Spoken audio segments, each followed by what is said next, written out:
Hello friends, my self Mahesh Bhaskar. आज अपन supreme court के बारे में डिस्कस करने वाले हैं। सर्वोच्च न्यायालय, सुप्रीम कोर्ट। तो चलिए शुरुआत करते हैं सुप्रीम कोर्ट के बारे में।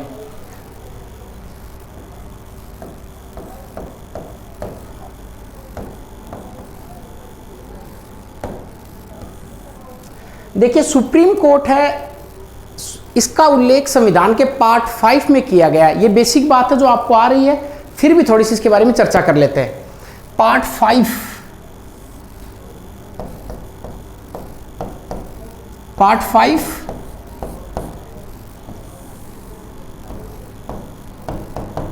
आर्टिकल 124 से 147 तक सुप्रीम कोर्ट के बारे में लिखा गया है संविधान में। पार्ट 5 है, ये काफ़ी एक्सपेंडेड है, काफ़ी बड़ा भाग है संविधान का। और इसका जो संविधान में हेडिंग लिखा हुआ है वो है यूनियन।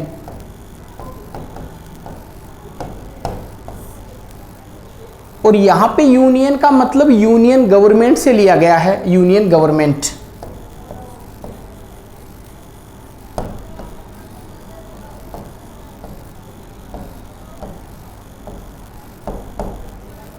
ठीक, जैसा कि अपन कभी बाद में क्लास में डिस्कस करेंगे गवर्नमेंट के कितने पार्ट होते हैं, कौन कौन से ऑर्गन होते हैं। अभी अपन रिस्ट्रिक्टेड हैं पार्ट 5 को पढ़ने के लिए।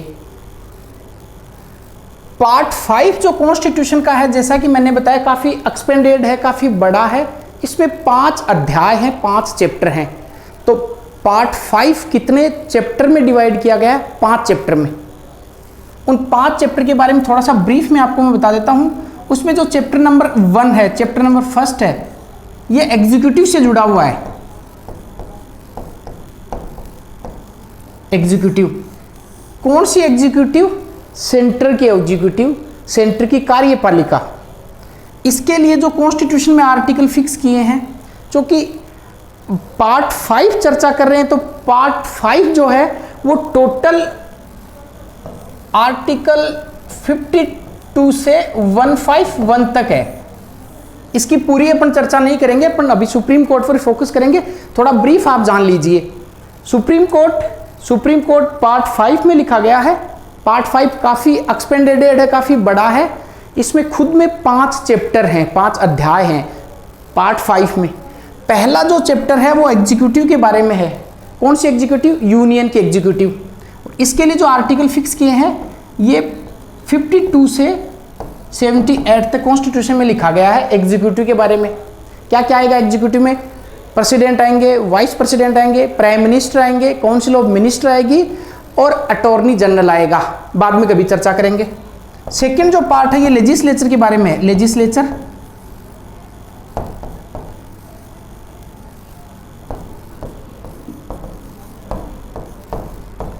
आर्टिकल 79 से 122 तक सेंटर की लेजिस्लेचर के बारे में लिखा गया है। पार्ट 3 बड़ा इंटरेस्टिंग है। चैप्टर 3 जो है ये केवल एक आर्टिकल पर रिस्ट्रिक्टेड है, वो है ऑर्डिनेंस। देखिए, प्रेसिडेंट के ऑर्डिनेंस के लिए एक फिक्स आर्टिकल किया गया है, वो है आर्टिकल 123, जो कि किस पार्ट में लिखा गया है? पार्ट 3 में लिखा गया है। किस भाग के? भाग 5 के। तो यहां पे ऑर्डिनेंस ऑफ प्रेसिडेंट, आर्टिकल 123। जो चैप्टर 4 है, चैप्टर 4 वो सेंटर की जुडिशियरी के बारे में बताता है, सुप्रीम कोर्ट के बारे में बताता है। तो चैप्टर 4 किस पर फोकस करता है? सुप्रीम कोर्ट पर।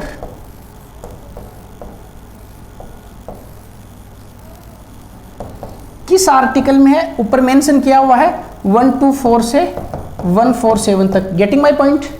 एंड जो लास्ट चैप्टर 5 है, पार्ट 5 का, वो पर्टिकुलरली बताता है सीएजी के बारे में। चैप्टर 5 किसके बारे में बताता है? सीएजी के बारे में। ये एक बेसिक इंफॉर्मेशन है भाग 5 के बारे में, पार्ट 5 के बारे में, जिस पर अभी विस्तार से बात नहीं करेंगे। अभी केवल अपन सुप्रीम कोर्ट के बारे में बात करने वाले हैं। समझ में आ गया? तो नई से हेडिंग क्या लगा लेंगे अपन? Supreme court. पहले थोड़ा सा बेसिक आप देख सकते हैं कि पार्ट 5 में सुप्रीम कोर्ट के बारे में लिखा गया है। पार्ट 5 है, ये खुद 5 चैप्टर में डिवाइड किया गया है, जिसमें सेंटर की एग्जीक्यूटिव है, सेंटर की लेजिस्लेचर है, ऑर्डिनेंस है, सुप्रीम कोर्ट है एंड सीएजी है। अब बात करते हैं नेक्स्ट की। नेक्स्ट आर्टिकल जो अपन को पढ़ना है, जिस पे अपन फोकस है, आर्टिकल 124 से 147 तक किसके बारे में बात करता है? सुप्रीम कोर्ट के बारे में।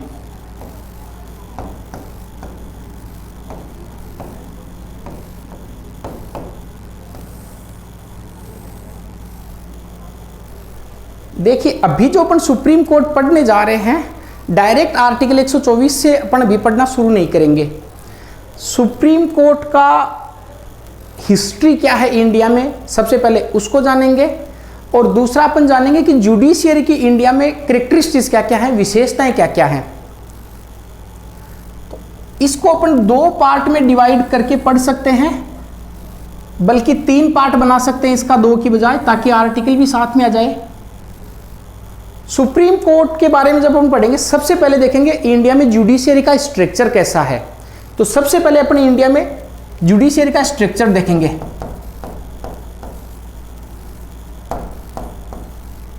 दूसरा अपन देखेंगे टाइमलाइन क्या, सुप्रीम कोर्ट की टाइमलाइन। और तीसरा देखेंगे पर्टिकुलरली आर्टिकल 124 से 147 तक क्या डील करते हैं सुप्रीम कोर्ट के। समझ में आ गया? स्ट्रक्चर के बारे में जानते हैं तो अपन देखते हैं कि अमेरिका का सिस्टम कुछ अलग है और इंडिया का सिस्टम कुछ अलग है। अमेरिका से क्यों तुलना कर रहे हैं, अभी समझ में आ जाएगा आपके। इंडिया में जो जुडिशियरी का सिस्टम है, ऊपरी ऊपर अपने सुप्रीम कोर्ट होता है, उसके नीचे हाई कोर्ट होता है, और उसके नीचे लोअर कोर्ट्स हैं जिनको अधीनस्थ न्यायालय बोलते हैं। Getting my point? Supreme court at central level, high court at state level and lower court at district level. इसको देखिए इस प्रकार ऊपर नीचे लिखा है, ये ट्रायंगल शेप बन सकता है बनाना चाहें तो अपन।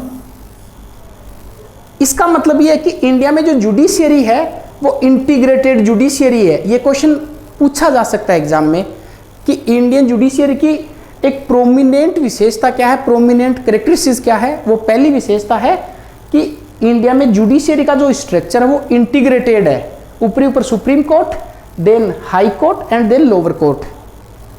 सुप्रीम कोर्ट इंडिया में एक है, अपेक्स कोर्ट है जो कि दिल्ली में स्थित है।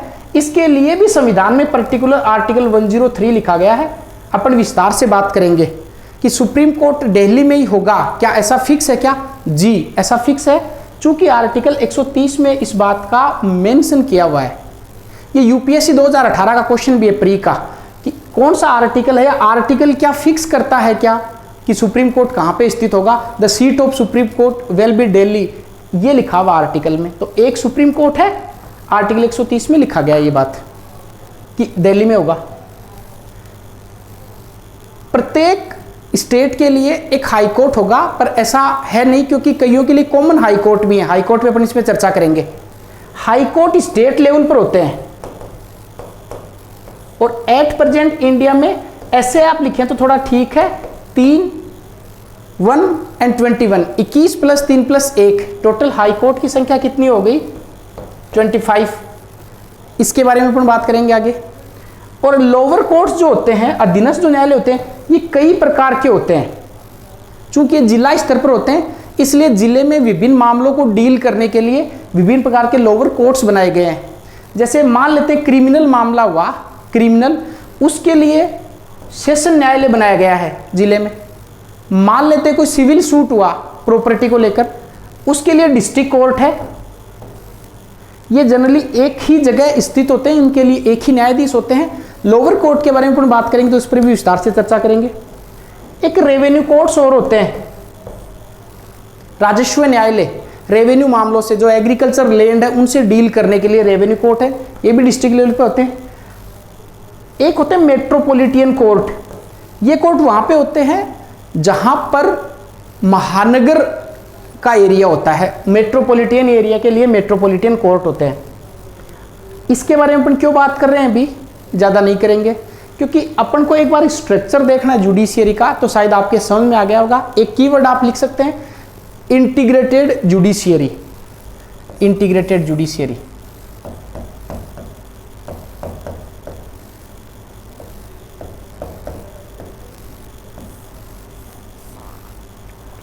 थोड़ा सा अमेरिका के बारे में बताते हैं। अमेरिका में कैसा सिस्टम है। देखिए अमेरिका में पिरामिड शेप नहीं है, वहां पे supreme court and federal court, आप ये सोच सकते हैं federal court and high court, supreme court की बजाय अपन फेडरल कोर्ट वहां पे लिख देते हैं। देखिए मैंने पैरेलल लिखा है। अमेरिका में क्या है, अमेरिका में सेंटर के लिए अलग से कोर्ट है और राज्यों के लिए अलग से कोर्ट है। भारत में अगर हाई कोर्ट ने फैसला दिया, अगर आप उससे सेटिस्फाइड नहीं हैं, you can approach to supreme court, आप सुप्रीम कोर्ट जा सकते हैं, उसके खिलाफ में अपील कर सकते हैं। बट अमेरिका में ऐसा नहीं है। अमेरिका में जुडिशियरी पैरेलल है, पैरेलल समानांतर है, इंटीग्रेटेड नहीं है। इसका मतलब ये है कि अमेरिका के फेडरल कोर्ट ने अगर कोई डिसीजन दिया है तो ठीक है, हाई कोर्ट ने कोई डिसीजन दिया तो ठीक है। हाई कोर्ट का decision you can't challenge eight federal court, आप वहां पे चैलेंज नहीं कर सकते। बात समझ में आ गया? ये तुलना अपने लिए ज्यादा काम की नहीं है, केवल ये टॉपिक समझने के लिए कि इंटीग्रेटेड जुडिशियरी का मतलब क्या होता है। तो स्ट्रक्चर अपन ने बेसिक सा देखा है, जैसे जैसे क्लास अपन आगे हाई कोर्ट पढ़ेंगे, लोअर कोर्ट पढ़ेंगे तो शायद बेटर समझ में आ जाएगा आपके कि हाई कोर्ट्स में क्या होता है, लोअर कोर्ट्स में क्या होता है, कैसे इनकी प्रोसीडिंग्स होती है, कौन से प्रोविजंस कॉन्स्टिट्यूशन में हैं। पर अभी केवल अपना स्ट्रक्चर का उद्देश्य था कि पिरामिड शेप समझ ले, केवल इंटीग्रेटेड जुडिशियरी जान ले, दैट सफिशिएंट। नेक्स्ट जो अपना है वो टाइमलाइन लिखा गया है, timeline of supreme court. Supreme court जो आज अपन देख रहे हैं ऐसा शुरुआत से नहीं था, सुप्रीम कोर्ट का विकास हुआ है ऐसा अपन बोल सकते हैं। कैसे कैसे विकास हुआ है अभी नेक्स्ट 5 मिनट में इसके बारे में बात करेंगे, फिर अपना आर्टिकल 124 से 147 तक डिस्कस कर लेंगे। तो अभी अपना जो हेडिंग होगा वो होगा timeline the history of supreme court, the history of supreme court, history of supreme court.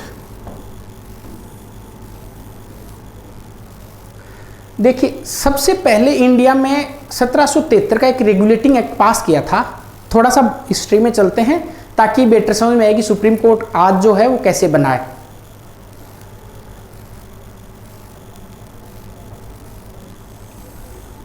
Timeline में सबसे पहले अपन को हिस्ट्री में देखना है 1773 का 1773 का रेगुलेटिंग एक्ट, रेगुलेटिंग एक्ट।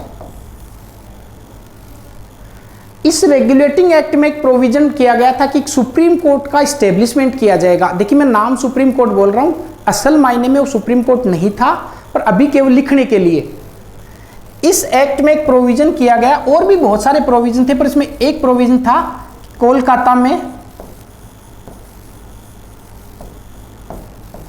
में सुप्रीम कोर्ट का इस्टेब्लिशमेंट किया जाएगा। भारत में क्वेश्चन आए, भारत में सबसे पहले सुप्रीम कोर्ट वर्ड या सुप्रीम कोर्ट का इस्टेब्लिशमेंट कहां पे किया गया? कोलकाता में किया गया। कौन से एक्ट से किया गया? 1773 के एक्ट से किया गया था। नाम क्या है? रेगुलेटिंग एक्ट है।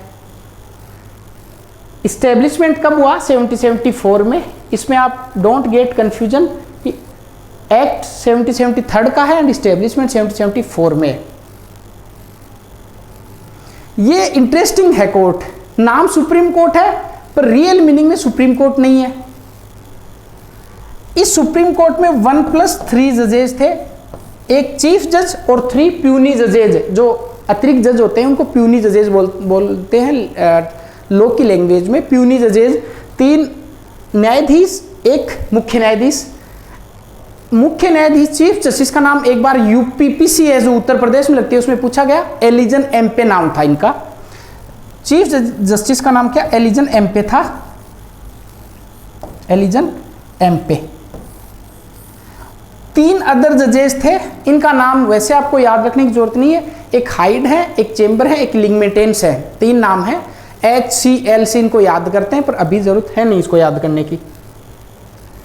क्या जो कोलकाता में सुप्रीम कोर्ट बनाए रियल में सुप्रीम कोर्ट था क्या? क्वेश्चन आपको अगर ऐसा कोई इंटरव्यू बोर्ड पूछे या मेंस में कहीं पूछा जाए या प्रीलिम्स में ऐसा स्टेटमेंट बेस्ड क्वेश्चन आ जाए तो आप ध्यान रखेंगे कि कोलकाता का सुप्रीम कोर्ट ऑल्दोज नाम इसका सुप्रीम कोर्ट था बट रियल सेंस में सुप्रीम कोर्ट नहीं था।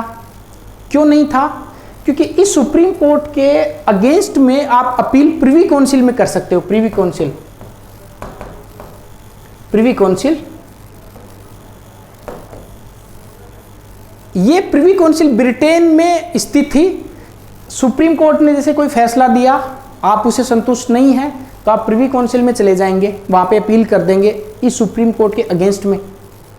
जबकि रियल में सुप्रीम कोर्ट का मीनिंग ये होता है कि सुप्रीम कोर्ट का डिसीजन फाइनल डिसीजन होता है। बात समझ आ गई? जैसे वर्तमान में सुप्रीम कोर्ट है इंडिया में, उसने जो डिसीजन दिया है वो डिसीजन खुद सुप्रीम कोर्ट तो चेंज कर सकता है, आर्टिकल 137 के तहत अपने जजमेंट को रिव्यू कर सकता है, बट और कोई ऐसा इस्टेब्लिशमेंट कोर्ट नहीं है जो सुप्रीम कोर्ट के डिसीजन को डिनाई कर दे या पलट दे। पर यहाँ तो देखिए सुप्रीम कोर्ट के विरोध में अपील कहाँ कर सकते हैं आप? प्रिवी काउंसिल में। तो ऐसा स्ट्रक्चर हो गया, सुप्रीम कोर्ट ऊपर प्रिवी काउंसिल हो गई। तो क्या ये रियल में सुप्रीम कोर्ट था क्या? नहीं। बात समझ में आ गई? चलिए, इसके बाद में 1861 में एक हाई कोर्ट एक्ट पास किया गया इंडिया में, हाई कोर्ट एक्ट। इस हाई कोर्ट एक्ट के तहत भारत में 3 हाई कोर्ट बनाए गए, MBC, बॉम्बे, मद्रास और केलकटा। बॉम्बे, मद्रास और केलकटा, BMC, MBC जैसा आपको ठीक लगे वैसा याद कर सकते हैं। एक बॉम्बे में बनाया, एक मद्रास में बनाया, एक केलकटा में हाई कोर्ट का एस्टेब्लिशमेंट किया गया। इसके बाद 1935 का एक्ट, जो कि अपने पॉलिटी में पढ़ना होता है अपन को डिटेल से, अभी उसका एक प्रोविजन डिस्कस कर लेते हैं। 1935 के एक्ट में प्रोविजन किया गया फेडरल कोर्ट का। फेडरल कोर्ट कि एक फेडरल कोर्ट, जिसको मैं अभी एक बार सुप्रीम कोर्ट वर्ड यूज कर रहा हूं, कि एक फेडरल कोर्ट या एक सुप्रीम कोर्ट की स्थापना की जाएगी। और ये की गई कब? 1 अक्टूबर 1937 को इसका एस्टेब्लिशमेंट किया गया। 1 अक्टूबर 1937 को फेडरल कोर्ट की स्थापना की गई। बात समझ में आ गई? इस फेडरल कोर्ट के बारे में आपको 1-2 फैक्ट जानने जरूरी हैं, जो कि RPSC आजकल स्टेटमेंट बेस्ड क्वेश्चन पूछती है कि फलाना न्यायाधीश इतने समय के लिए रहे, इनके बाद ये न्यायाधीश बने, न्यायाधीश बनने से पूर्व ये इस पद पे थे या बाद में इस पद पर रहे। ऐसा क्वेश्चन RPSC पूछती है। देखिए, इसके जो प्रथम चीफ जस्टिस थे, 1+2 का प्रोविजन इसमें रखा गया। इस फेडरल कोर्ट में एक चीफ जस्टिस एंड 2 प्यूनी जजेज या अतिरिक्त न्यायाधीश होंगे। इसके जो प्रथम न्यायाधीश बने उनका नाम मोरिस ग्वेर है। Maurice Gwyer, Maurice Gwyer. एक तो ये फैक्ट आपको ध्यान रखना है। अभी 2 फैक्ट, एक इधर एलिजन एम्पे कोलकाता के सुप्रीम कोर्ट के फर्स्ट चीफ जस्टिस बने, और दूसरा फैक्ट याद रखना है, मोरिस ग्वेर है वो फेडरल कोर्ट के प्रथम चीफ जस्टिस बने। इसके आगे की कहानी इंपॉर्टेंट है। आगे एक न्यायाधीश बनते हरिलाल जे कानिया। हीरालाल पढ़ा, हीरालाल नहीं, एक्चुअली में हरिलाल जे कानिया है। Harilal J Kania federal court के चौथे चीफ जस्टिस। मैं रिपीट करता हूं, फेडरल कोर्ट के प्रथम चीफ जस्टिस कौन बने? मोरिस ग्वेर। चौथे नंबर के कौन बने? चौथे नंबर के हरिलाल जेकुंदास कानिया। हरिलाल जेकुंदास, जे लिख रहा हूं शॉर्ट में, कानिया। हरिलाल जेकुंदास कानिया जो है वो फेडरल कोर्ट के जस्टिस बने। जबकि आपने ये पढ़ा कि सुप्रीम कोर्ट के प्रथम मुख्य न्यायाधीश हरिलाल जे कानिया थे। ठीक पढ़ा है, क्योंकि Harilal J Kania federal court के भी चीफ जस्टिस रहे, और जब 28 जनवरी 1950 को सुप्रीम कोर्ट बना, उसके प्रथम न्यायाधीश भी, मुख्य न्यायाधीश भी हरिलाल जे कानिया बने। बात समझ में आ गई क्या? इसका मतलब हरिलाल जे कानिया 2 कोर्ट में चीफ जस्टिस रहे। पहला फेडरल कोर्ट के चीफ जस्टिस, ये फैक्ट आप याद रखेंगे, और दूसरा सुप्रीम कोर्ट के first chief justice. Doctor Rajendra Prasad जब फर्स्ट टाइम राष्ट्रपति बने, प्रेसिडेंट बने, उस टाइम उनको जो ओथ शपथ दिलाई थी हरिलाल जे कानिया साहब ने दिलाई थी। एक फैक्ट इनके बारे में और याद रखना है, पद पर रहते हुए फर्स्ट चीफ जस्टिस जिनकी डेथ हुई वो भी हरिलाल जे कानिया है। एक सेपरेट क्लास में सारे जजेज के बारे में अपन फैक्चुअल डिटेल डिस्कस करेंगे, अभी इनके बारे में आप इतना जान लीजिए। तो अपनी टाइमलाइन कहाँ से शुरू हुई? 1773 से शुरू हुई। 1773 में केलकाता में एक सुप्रीम कोर्ट बनाया गया, उसमें एक चीफ जस्टिस, 3 अदर जजेस थे। चीफ जस्टिस का नाम एलिजन एम्पे था। असल में कोलकाता का सुप्रीम कोर्ट रियल सेंस में सुप्रीम कोर्ट नहीं था, कि इसके अगेंस्ट में जो अपील है वो ब्रिटेन की प्रिवी काउंसिल में की जा सकती है।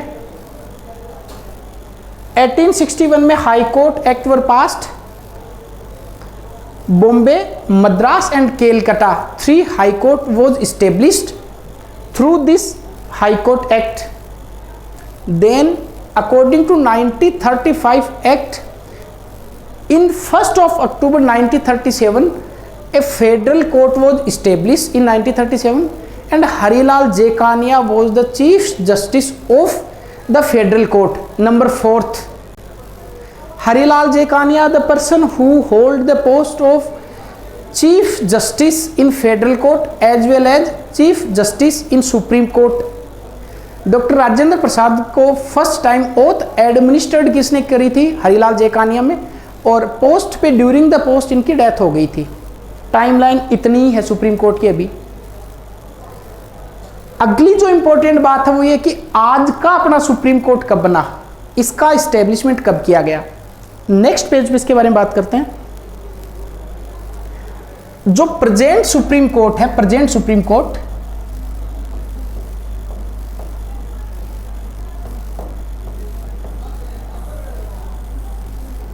इसका इस्टेब्लिशमेंट 28 जनवरी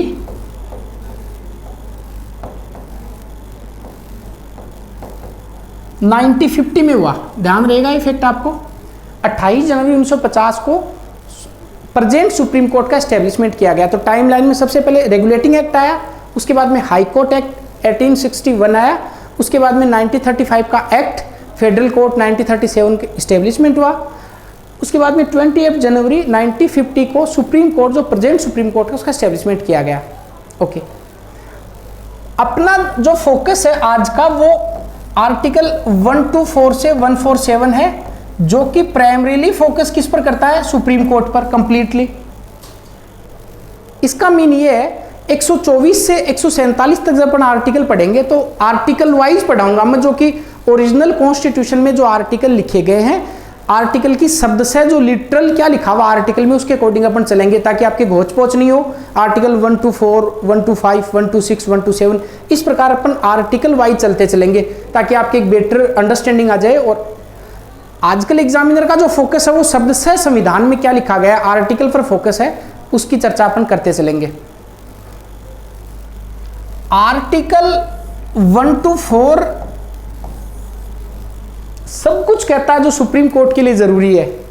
इसका क्या मतलब है? इसका मतलब यह है कि आर्टिकल 124 में अपॉइंटमेंट ऑफ जजेज,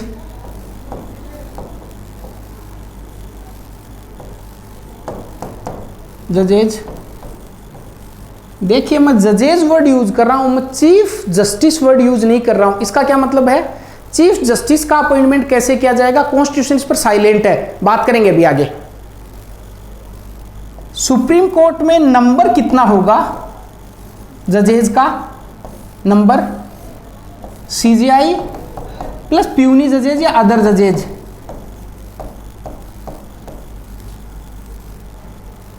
कितना नंबर फिक्स किया है?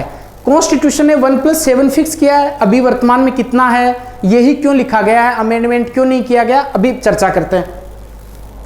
इसके बाद में टर्म कितना होगा जजेज का, कार्यकाल कितना होगा?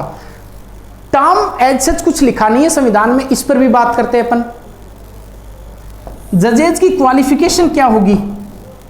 तो 2 क्वालिफिकेशन लिखी गई हैं। हाँ, मैं सोच समझ के 2 वर्ड यूज कर रहा हूं, असल में 2 ही है, बाकी संविधान में और वर्ड यूज किया गया। इसका मतलब 1+1 होनी चाहिए, ये 2 ही क्वालिफिकेशन चाहिए। इस पर भी अपन बात करते हैं। ओथ के बारे में क्या लिखा गया है, ओथ कैसे दिलाई जाएगी न्यायाधीशों को, एंड रिमूवल प्रोसीजर क्या है, हटाएंगे कैसे रिमूवल, इतनी सारी बात आर्टिकल 124 में लिखी गई है। तो अपना भी फोकस होएगा आर्टिकल 124 को पढ़ना। मूल कॉन्स्टिट्यूशन में ओरिजिनल टेक्स्ट क्या लिखा होगा उस पर बात करते अपन चलेंगे।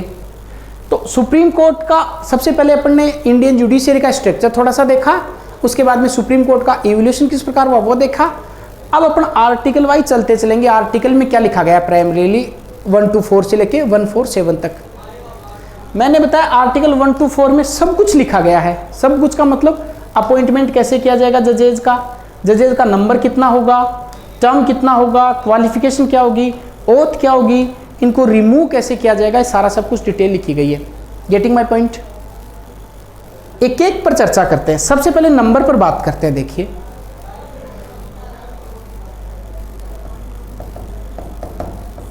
आर्टिकल 124, इसमें फर्स्ट बात लिखी गई है जजेज का नंबर कितना होगा, संख्या कितनी होगी, नंबर।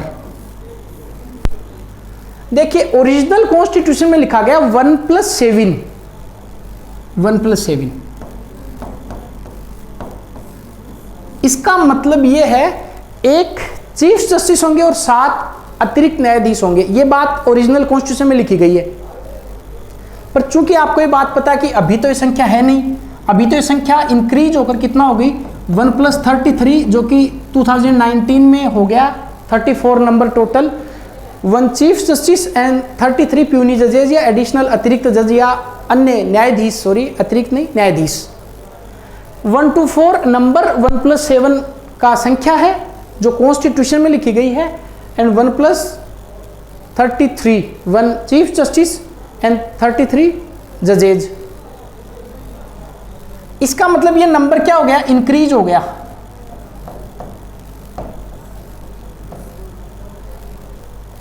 आठ से बढ़कर 34 तक चला गया। कौन बढ़ा सकता है न्यायाधीशों की संख्या, पार्लियामेंट। यहां पे आपको ऑप्शन सुप्रीम कोर्ट इटसेल्फ खुद भी मिल सकता है, पर parliament can increase the number of जजेज। पार्लियामेंट ने कई बार इस नंबर को बढ़ाया है।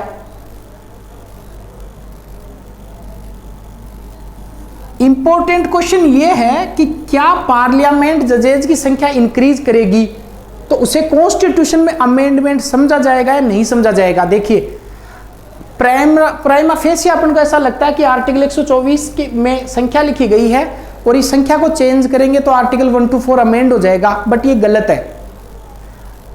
यहां पे लिखा हुआ है कि पार्लियामेंट ऑर्डिनरी लॉ से करेगी।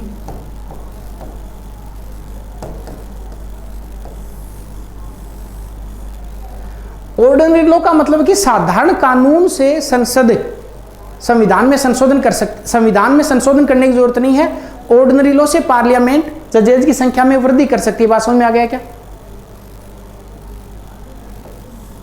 इसका मतलब अगर जजेज की संख्या बढ़ाई जाए तो उसे संविधान में संशोधन या कॉन्स्टिट्यूशन अमेंडमेंट नहीं समझा जाएगा। ध्यान रहेगा ये आर्टिकल। आपको एग्जामिनर थोड़ा सा डिसीव कर सकता है, धोखा दे सकता है कि जजेज का नंबर इंक्रीज करने के लिए कॉन्स्टिट्यूशन में अमेंडमेंट की नीड है। नहीं, अमेंडमेंट की नीड नहीं है। ये पार्लियामेंट में by ordinary law can increase the number of जजेज इन सुप्रीम कोर्ट। बात समझ में आ गई? ये बात आर्टिकल 124 में लिखी गई है। आर्टिकल 124 में पहले लाइन ये लिखी गई है कि 1+7 न्यायाधीश होंगे।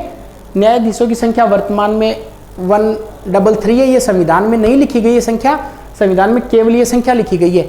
एग्जामिनर क्वेश्चन कैसे बनाएगा? ऐसे बना सकता है क्वेश्चन, आर्टिकल 124 के तहत सुप्रीम कोर्ट के जजेज की संख्या आर्टिकल 124 में कितनी मेंशन है। वहां पे पहला ऑप्शन आपको 1+33 देगा, फिर 1+7 देगा, फिर 1+15 दे सकता है, 1+49। तो डिसीव नहीं होना है। आर्टिकल 124 अगर मेंशन करके एग्जामिनर पूछता है तो उसका आंसर 1+7 ही होगा। बात समझ में आ गई? दूसरी बात, अपन एक मेंस का क्वेश्चन डिस्कस करेंगे, इंडिपेंडेंस ऑफ जुडिशियरी। वहां पे भी लिखेंगे कि इंक्रीज करने का पावर पार्लियामेंट के पास में, but parliament can not curtail the number of जजेज। It proves that judiciary is independent in India. बहुत सारे प्रोविजन अपन देखेंगे, लगभग 10 प्रकार के विशेषताएं देखेंगे कि इंडिया की जुडिशियरी को किस प्रकार इंडिपेंडेंट किया गया है। मोड ऑफ अपॉइंटमेंट क्या है, सिक्योरिटी ऑफ टेन्योर क्या है, सैलरीज अलाउंसेस के बारे में क्या लिखा हुआ है, कंटेम्प्ट ऑफ कोर्ट के बारे में क्या लिखा गया। तो ये वहां पे भी अपने मेंस में भी पॉइंट लिखने के लिए काम में आएगा। बात समझ में आ गई? प्री का क्वेश्चन आपको मैंने अब बता दिया कैसा बन सकता है। नंबर कितना है? 1+7 है। प्रेजेंट नंबर कितना है? 1+33 है। कौन इंक्रीज कर सकता है? पार्लियामेंट इंक्रीज कर सकती है, एंड ऑर्डिनरी लॉ से ही इंक्रीज हो जाएगा। एक चीज और आप अगर मेंस में यहाँ पे ऐड करना चाहें तो ये कर सकते हैं कि आपको अगर जुडिशियल रिफॉर्म लिखने हो इंडिया में, जुडिशियल रिफॉर्म,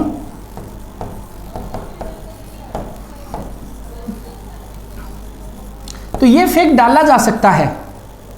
ये फैक्ट कैसे डाल सकते हैं आप? ये डाल सकते हैं कि चूंकि इंडिया में वास्ट पॉपुलेशन रहती है, वास्ट जनसंख्या रहती है, और वास्ट जनसंख्या को देखते हुए ये जो 1+33 का नंबर है बहुत कम नंबर है, पहली बात तो ये है।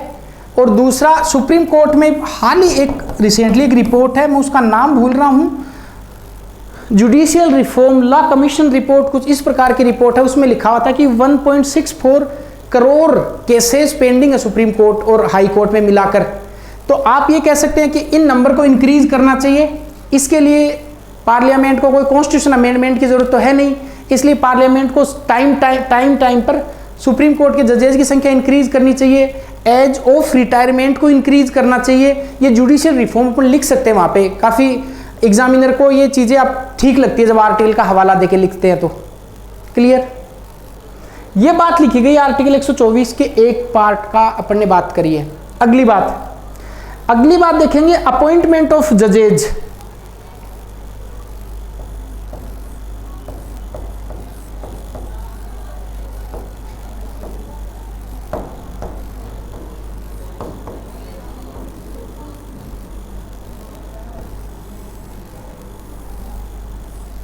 अपॉइंटमेंट ऑफ जजेज, जजेज का अपॉइंटमेंट किस प्रकार से किया जाएगा, अपॉइंटमेंट का प्रोसीजर क्या है जजेज का।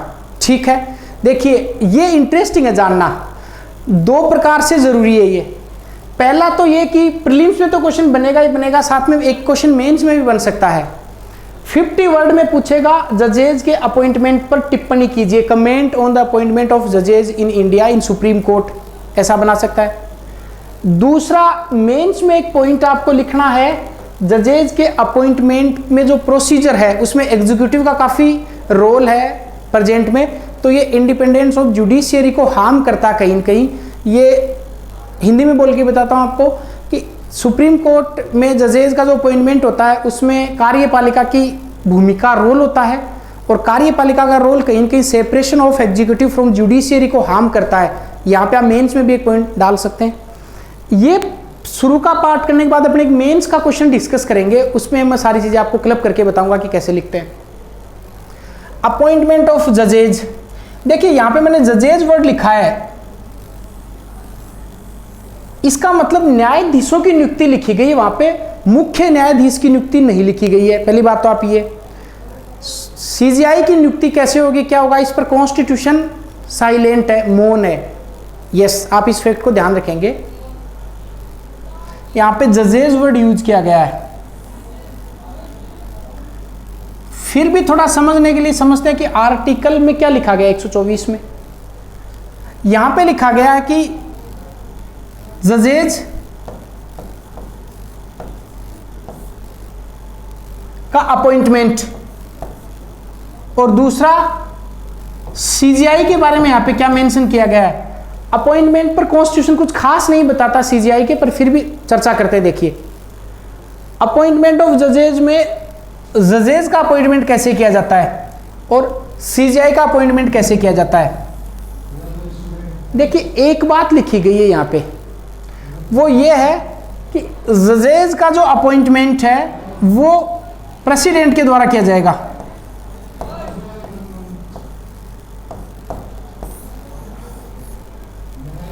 तो क्या अकेले प्रेसिडेंट कर देंगे? नहीं, साथ में यह भी लिखा गया है कि सीजीआई के अतिरिक्त अगर किसी भी जज का अपॉइंटमेंट करना हो तो प्रेसिडेंट हमेशा किससे कंसल्ट करेंगे, कंसल्ट विथ सीजीआई।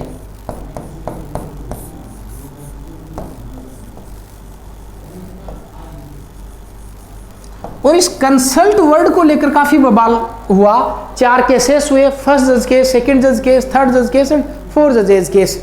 बात करेंगे अभी इस पर भी।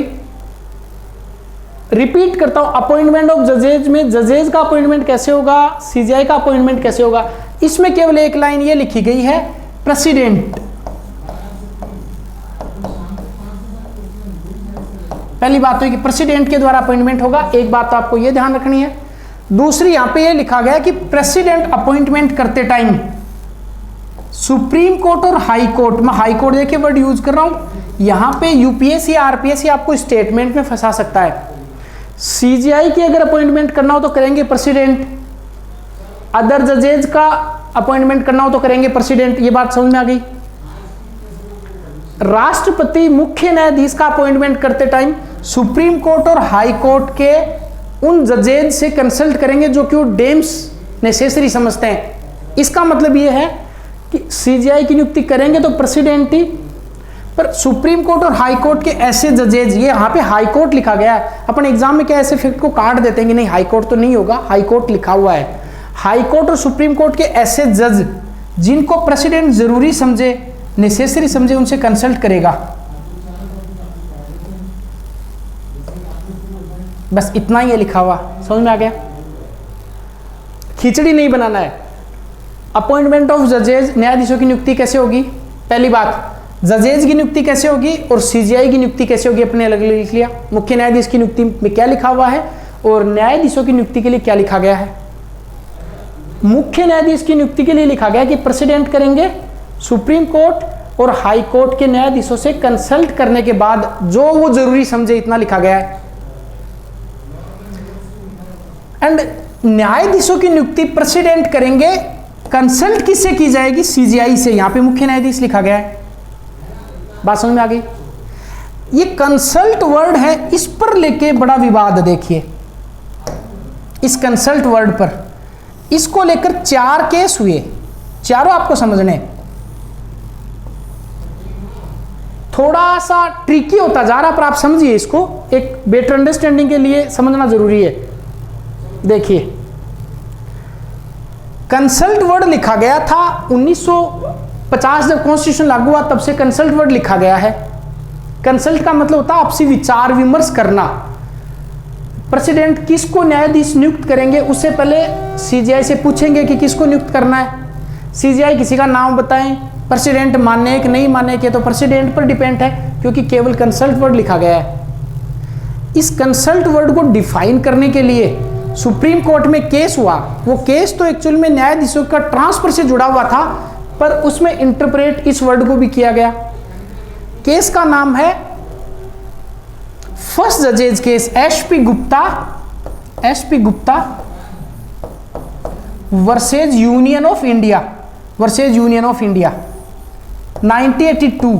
ये केस 1978 का है, पर इसमें जो वर्डिक्ट आया सुप्रीम कोर्ट का वो 1982 में आया।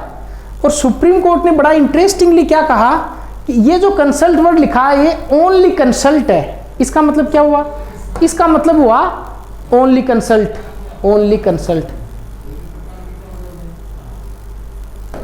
इसका मतलब ये हुआ कि प्रेसिडेंट माने या नहीं माने, प्रेसिडेंट पर डिपेंड है कि सीजीआई ने किसी ए नाम के नाम को सुझाया कि साहब ए नाम को आप सीजीआई न्यायाधीश नियुक्त कर दीजिए।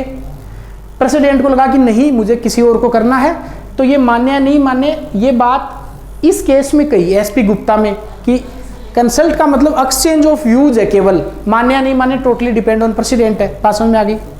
ठीक। इस केस में इंटरेस्टिंग मोड आया 1993 में।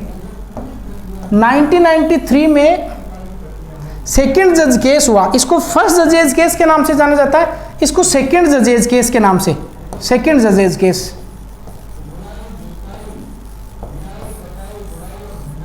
ठीक। देखिए 1993 में इसी बात को वापस इंटरप्रेट करवाने के लिए कहा गया, तो सुप्रीम कोर्ट ने इंटरेस्टिंगली अपने प्रीवियस डिसीजन को बदल दिया। सुप्रीम कोर्ट ऐसा करता रहता है। अपने पहले वाले डिसीजन में क्या कहा था कि कंसल्ट करना बस ठीक है, कंसल्ट करें या नहीं करें वो प्रेसिडेंट पर निर्भर है। यहां पे क्या लिखा कि प्रेसिडेंट न केवल न्यायाधीश से कंसल्ट करेंगे, न्यायाधीश के साथ साथ में प्रेसिडेंट को 1+2 जो सीनियर न्यायाधीश हैं, अर्थात 3 लोगों के साथ कंसल्ट करना पड़ेगा और कंसल्ट माननी पड़ेगी। बात समझ में आ गई क्या? यहां पे क्या कहा था कि मुख्य न्यायाधीश से कंसल्ट कर लो, कंसल्ट राष्ट्रपति कंसीडर करते हैं तो ठीक है, अदरवाइज कोई बात नहीं। इस केस में कहा गया प्रेसिडेंट न केवल कंसल्ट करेंगे मुख्य न्यायाधीश से, बल्कि 2 एडिशनल जजेज के साथ भी जो सीनियर मोस्ट हो सुप्रीम कोर्ट में, उनके साथ कंसल्ट करना पड़ेगा।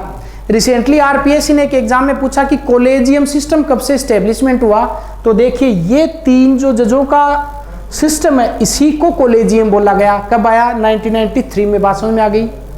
तो अपने पहले वाले डिसीजन को रिवर्स कर दिया सुप्रीम कोर्ट ने और कहा कि न केवल सीजीआई से बल्कि 2 एडिशनल जजेज से भी क्या करना पड़ेगा? प्रेसिडेंट को कंसल्ट करना पड़ेगा। अर्थात 3 लोगों का एक कॉलेजियम होगा, वो राय देगा प्रेसिडेंट को। बात समझ में आ गई? इसमें थोड़ा और डेवलपमेंट हुआ 1998 में। देखिए 1998 के केस को मैं थोड़ा ब्रीफ में आपको बताता हूं ताकि एक अंडरस्टैंडिंग आ जाए। कॉन्स्टिट्यूशन में एक आर्टिकल 143 लिखा गया है। उस आर्टिकल 143 के तहत प्रेसिडेंट सुप्रीम कोर्ट से किसी मामले पर एडवाइस ले सकते हैं, अर्थात किसी मामले की व्याख्या मांग सकते हैं, एक्सप्लेन करवा सकते हैं। और सुप्रीम कोर्ट में एटलीस्ट 5 जजेज की कॉन्स्टिट्यूशनल बेंच बैठेगी, 5 न्यायाधीशों की एक बेंच होकर राष्ट्रपति को एडवाइस देगी। 1998 में एक प्रेसिडेंशियल रेफरेंस हुआ, अर्थात मंत्रिपरिषद ने राष्ट्रपति साहब को कहा कि आप सुप्रीम कोर्ट से एडवाइस लीजिए, एक बात पूछिए कि इन जो न्यायाधीशों की नियुक्ति कर रहे हैं इसमें इन्होंने जो सिफारिश दी वो राष्ट्रपति को माननी होगी या नहीं माननी होगी। अर्थात कॉलेजियम की सिफारिश राष्ट्रपति मानने के लिए बाध्य है या नहीं है, इस पर वापस से व्याख्या करवाइए। आप शायद जोड़ पा रहे होंगे, यहां पे कॉलेजियम नाम की कोई चीज ही नहीं थी। संविधान में साफ साफ लिखा हुआ था कि जजेज की नियुक्ति प्रेसिडेंट करेंगे, सीजीआई से क्या करने के बाद में? कंसल्ट करने के बाद में। ये बात समझ में आ गई आपके? एसपी गुप्ता मामले में ऐसा हुआ। इस मामले में इंटरेस्टिंगली मोड़ कहां पे आया? 1993 में।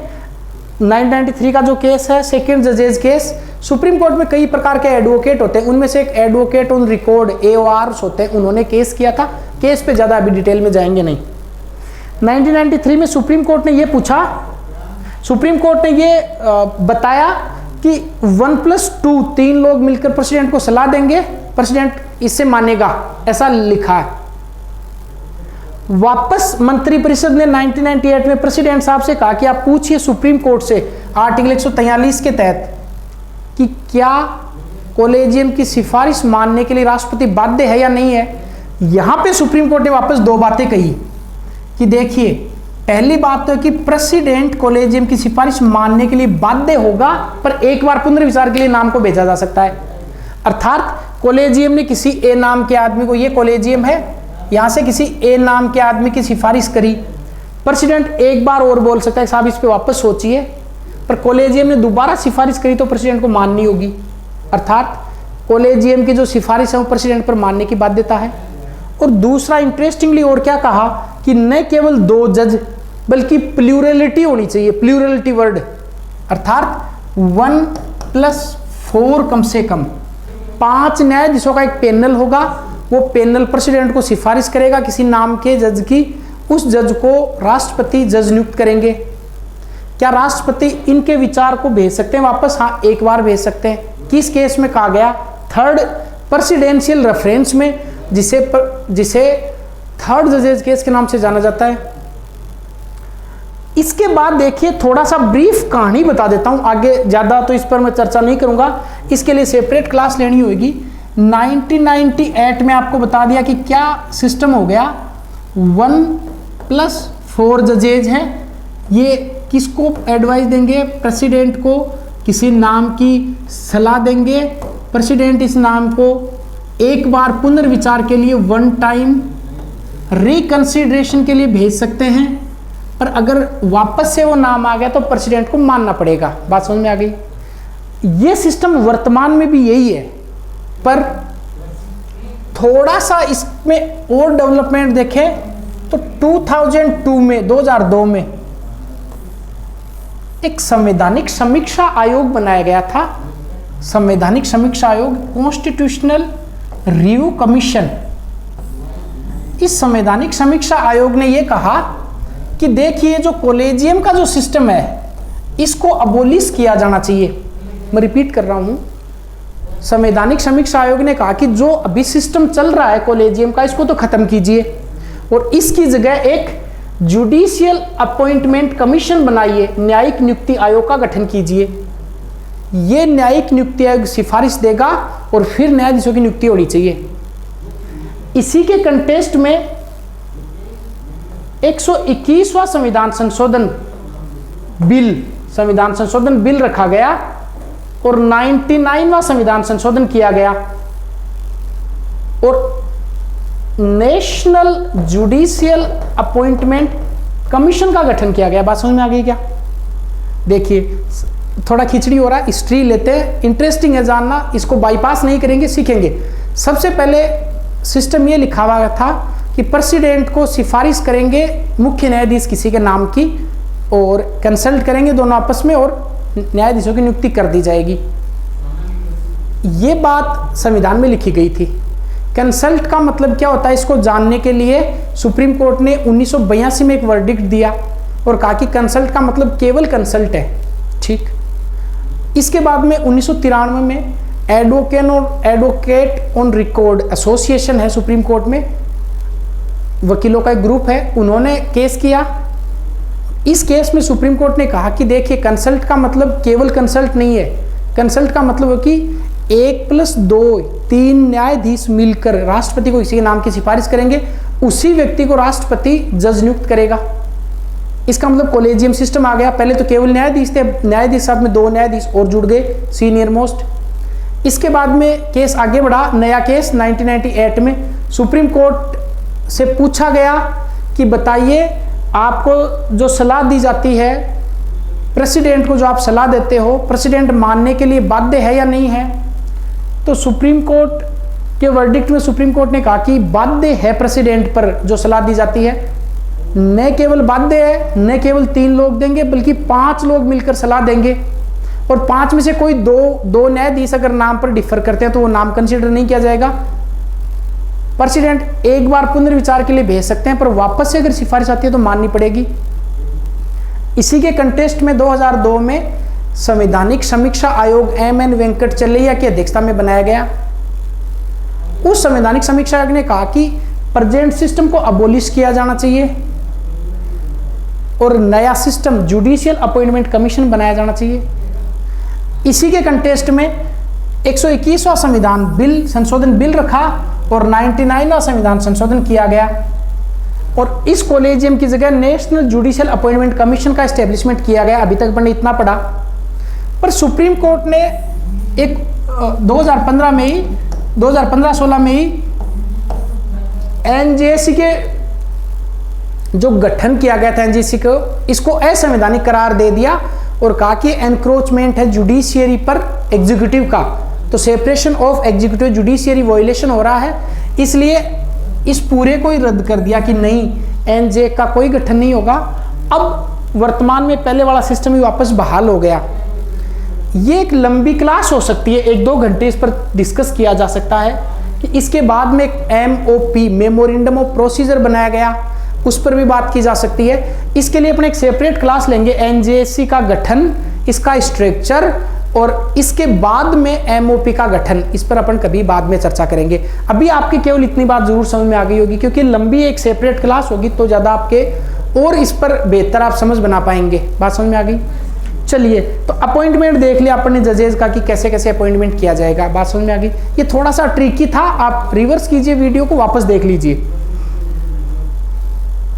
अपॉइंटमेंट हो गया, जजेज का नंबर हो गया, अब आती है जजेज की क्वालिफिकेशन। ये भी इंटरेस्टिंग है, क्वालिफिकेशन।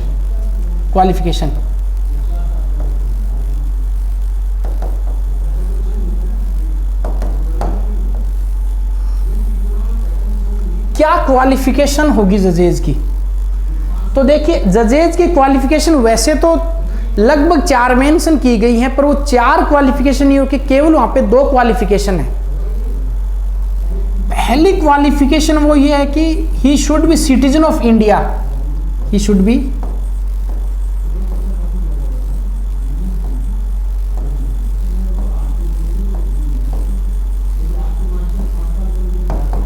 Citizen of India. एक तो ये लिखा गया है। सेकंड क्या लिखा गया है कि he has been served as a जज in high court for the duration of 5 years। देखा जाए तो केवल 2 क्वालिफिकेशन लिखी गई हैं कि भारत का नागरिक होना चाहिए, should be citizen of India, and second qualification है he has been served in high court as a जज for the duration of 5 year। 5 साल तक वो हाई कोर्ट में न्यायाधीश रहे हों। इसकी थोड़ी व्याख्या लिखी गई है मूल संविधान में, उसको भी अभी जान लेते हैं। देखिए, मान लेते हैं कि सुप्रीम कोर्ट का एस्टेब्लिशमेंट 1950 में हुआ। इससे पहले फेडरल कोर्ट चल रहे थे, इससे पहले हाई कोर्ट भी चल रहे थे। 1950 से पहले का कोई व्यक्ति है, जैसे मान लेते हैं, पहले की बात करें, मान लेते किसी व्यक्ति ने फेडरल कोर्ट में 5 साल या हाई कोर्ट में 5 साल न्यायाधीश रहे, तो क्या वो व्यक्ति भी सुप्रीम कोर्ट में जज बन सकते थे क्या? हाँ, बन सकते थे। ये स्पष्टीकरण लिखा गया है मूल संविधान में कि भारत में संविधान लागू होने से पहले का भी अगर कोई कोर्ट, जो इंडिया की टेरिटरी में कोई कोर्ट था, उसमें अगर किसी ने न्यायाधीश के रूप में काम किया है तो हाई कोर्ट में, तो वो भी व्यक्ति कंसीडर किया जाएगा। अर्थात क्वालिफिकेशन में वर्तमान के हाई कोर्ट ही नहीं, पहले अगर कोई हाई कोर्ट था संविधान लागू होने के पहले, उसमें किसी ने 5 साल जजशिप करी है, कंसीडर कर लिया जाएगा। साथ में वहां तक तो ये भी लिखा गया कि कोई न्यायिक अधिकारी रहा हो 10 साल तक, जुडिशियल ऑफिसर रहा हो 10 वर्ष तक हाई कोर्ट में, उसको भी कंसीडर किया जा सकता है। अब और लिखा गया और, तो तीसरी योग्यता नहीं लिखे, क्या लिखा गया? और। अभी मैं नंबर तो 3 डाल रहा हूं, पर एक तो ये होनी चाहिए, बाकी 3 में से कोई एक होनी चाहिए। इसमें लिखा गया एग्जैक्टली 10 वर्ष तक एडवोकेट रहे हूं, 10 ईयर्स तक एडवोकेट इन हाई कोर्ट्स और वेरियस हाई कोर्ट्स और हाई कोर्ट्स। या तो कोई व्यक्ति एक हाई कोर्ट में एडवोकेट रहे हो या वेरियस हाई कोर्ट में 3, 4, 5 हाई कोर्ट में एडवोकेसी करी हो कंटिन्यूसली, लगातार ड्यूरेशन ऑफ 10 वर्ष के लिए। बात समझ में आ गई? एक योग्यता और इंटरेस्टिंगली लिखी गई है और, इसको नंबर 4 डाल रहा हूं मैं। यहां पे लिखा गया कि वो इमिनिएंट जूरिस्ट हो, कानून का जानकार हो, इमिनिएंट जूरिस्ट हो इन द व्यू ऑफ प्रेसिडेंट, राष्ट्रपति जी की नजर में कानून का कोई जानकार व्यक्ति, इमिनिएंट जूरिस्ट हो इन द व्यू ऑफ प्रेसिडेंट, उसको भी कंसीडर किया जा सकता है सुप्रीम कोर्ट में जज के लिए। इमिनिएंट या distinguished jurist, eminent jurist in the view of president, in the view of president. देखिए, इंटरेस्टिंगली इस आधार पर आज तक भारत में किसी भी न्यायाधीश की नियुक्ति सुप्रीम कोर्ट में नहीं की गई है। इस आधार पर लगभग 8 से 10 जजेज टिल नाउ, अभी तक केवल 8 से 10 जज ऐसे हैं जो डायरेक्ट हाई कोर्ट में एडवोकेट थे, सुप्रीम कोर्ट में। जैसे अभी इंदु मल्होत्रा जी का नाम आप जानते होंगे, इंदु मल्होत्रा जी काफी लर्नेड लेडी हैं, वो हाई कोर्ट में जज थे, हाई कोर्ट में एडवोकेट थे, उनको डायरेक्ट सुप्रीम कोर्ट में न्यायाधीश बनाया गया। तो सोच सकते हैं, जबकि हाई कोर्ट में तो एक अलग ही फिल्ट्रेशन सिस्टम होता है न्यायाधीश बनने का, उस पर भी बात करेंगे। तो यहाँ पे 8 से 10 जजेज ऐसे हैं आज तक जो इस कोटे से न्यायाधीश बनाए गए हैं।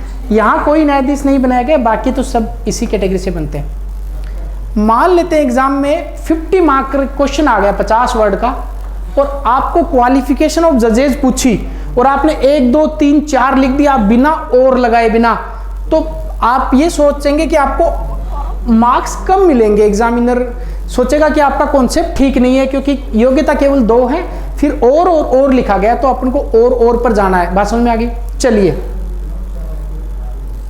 ये क्वालिफिकेशन हो गई। अब आसान बातें 1-2 टर्म देख लेते हैं। टर्म ऑफ जजेज, टर्म अर्थात जजेज का कार्यकाल कितना होगा। स्टेटमेंट देगा एग्जाम में, जजेज का कार्यकाल 5 वर्ष है, जजेज का कार्यकाल 65 ईयर तक होगा, जजेज का कार्यकाल 5 या 65 होगा, इनमें से कोई नहीं। बताइए क्या है? सारे ही गलत है। कार्यकाल 65 वर्ष के लिए होगा, ऐसा नहीं, एज ऑफ 65 है वहां पे, वर्ड को पढ़ना ध्यान से। इसका मतलब है, देखिए यहां पे टर्म की बात करें तो टर्म नहीं लिखा गया, टर्म नहीं लिखा गया है। अर्थात जजेज का क्या कार्यकाल होगा, टर्म, वो नहीं लिखा गया है। बात समझ में आ गई क्या?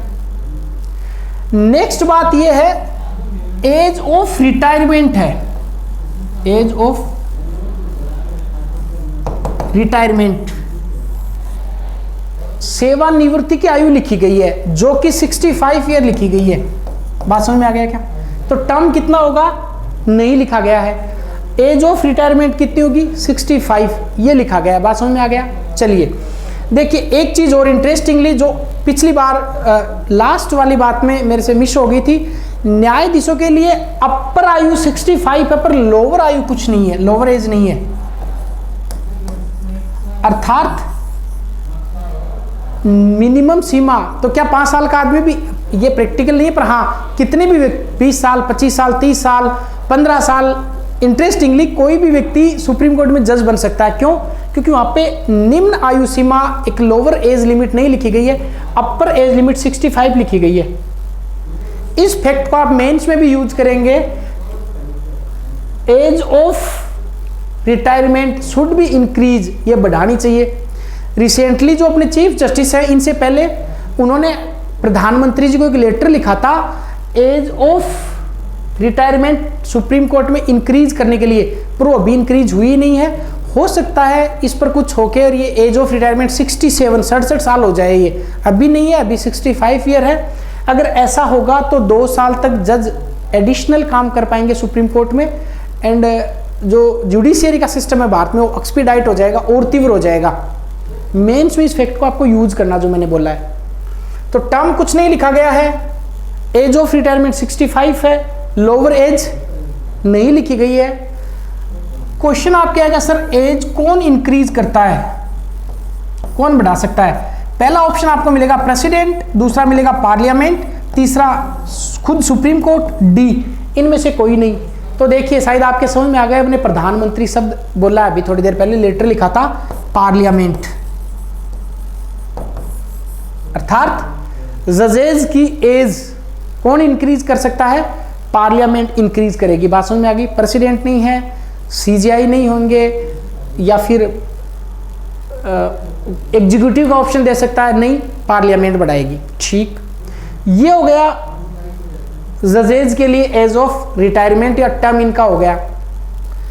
अगली बात एक और देखते हैं, वो ओथ की है। ये कोई ज्यादा इंपॉर्टेंट तो नहीं है, कंपेरेटिवली प्रेसिडेंट के कंपेरेटिवली इतना इंपॉर्टेंट नहीं है, फिर भी थोड़ा देख लेते हैं कि ओथ किसके द्वारा एडमिनिस्ट्रेड की जाएगी।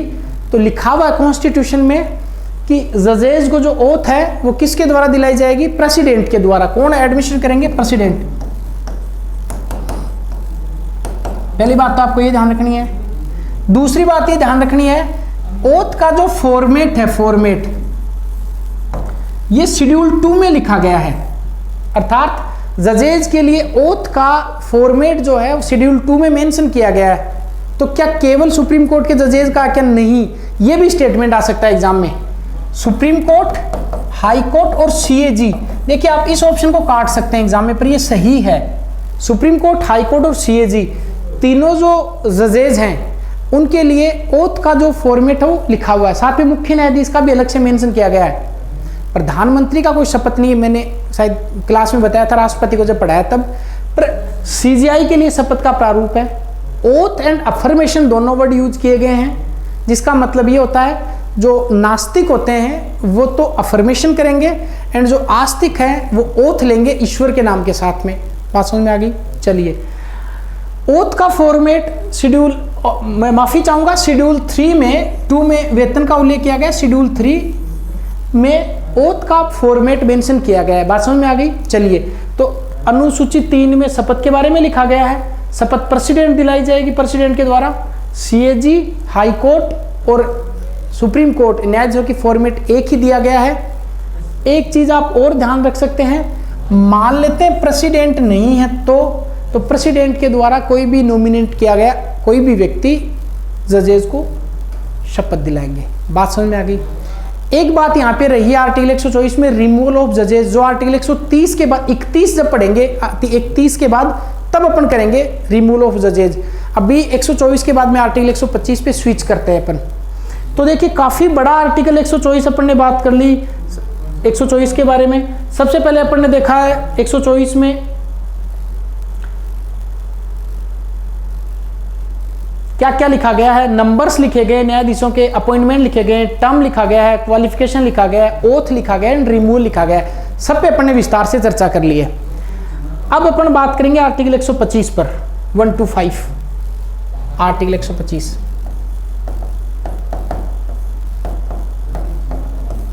देखिए आर्टिकल 1 to 5 है, ये सैलरी एंड अलाउंसेस के बारे में बात करता है।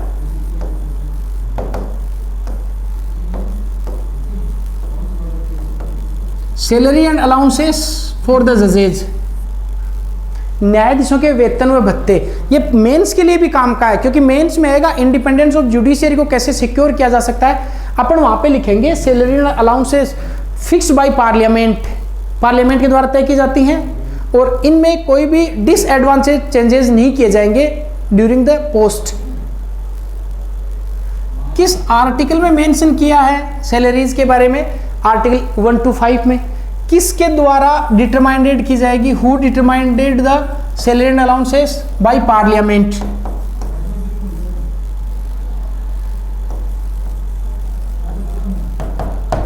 ओके, अगली बात ये कौन सा शेड्यूल है, किस अनुसूची में इसके बारे में लिखा गया है? यस, जो अपने अभी थोड़ी देर पहले लिखा था शेड्यूल 2। शेड्यूल 2 किसके बारे में कहती है? दो वेतन। तो शेड्यूल 2 के बारे में, शेड्यूल 2 मेंशन किसके बारे में करती है? शेड्यूल 2 सैलरी एंड अलाउंसेस के बारे में मेंशन करती है। बात समझ में आ गई? चलिए, ये लिखा गया शेड्यूल 2 के बारे में जो वेतन भत्तों का उल्लेख करती है। एक चीज और जो आपको ध्यान रखनी है कि मान लेते हैं कि किसी भी जज का अपॉइंटमेंट हो गया, एक पोस्ट पर उनका वेतन मान लेते हैं 150 लाख है।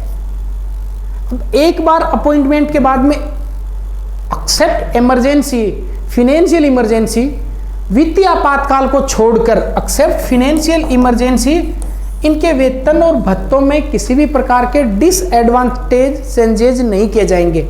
तो ये न्यायपालिका की स्वतंत्रता भी सुनिश्चित करता है। एक पॉइंट आपको तैयार करना है। आर्टिकल 125 किसके बारे में कहता है? सैलरी एंड अलाउंसेस ऑफ जजेज किसके द्वारा डिटरमाइंडेड किए जाएंगे? पार्लियामेंट के द्वारा। किस शेड्यूल में? शेड्यूल 2 में इसका मेंशन किया गया है। एक बार पोस्ट पर जाने के बाद में इनमें डिसएडवांटेज चेंजेज नहीं किए जाएंगे। ये बात समझ में आ गई? चलिए, कहां से दिए जाएंगे वेतन भत्ते इनको? यस, कंसोलिडेशन फंड, संचित निधि। कहां से दिए जाएंगे इनको? Consolidation fund.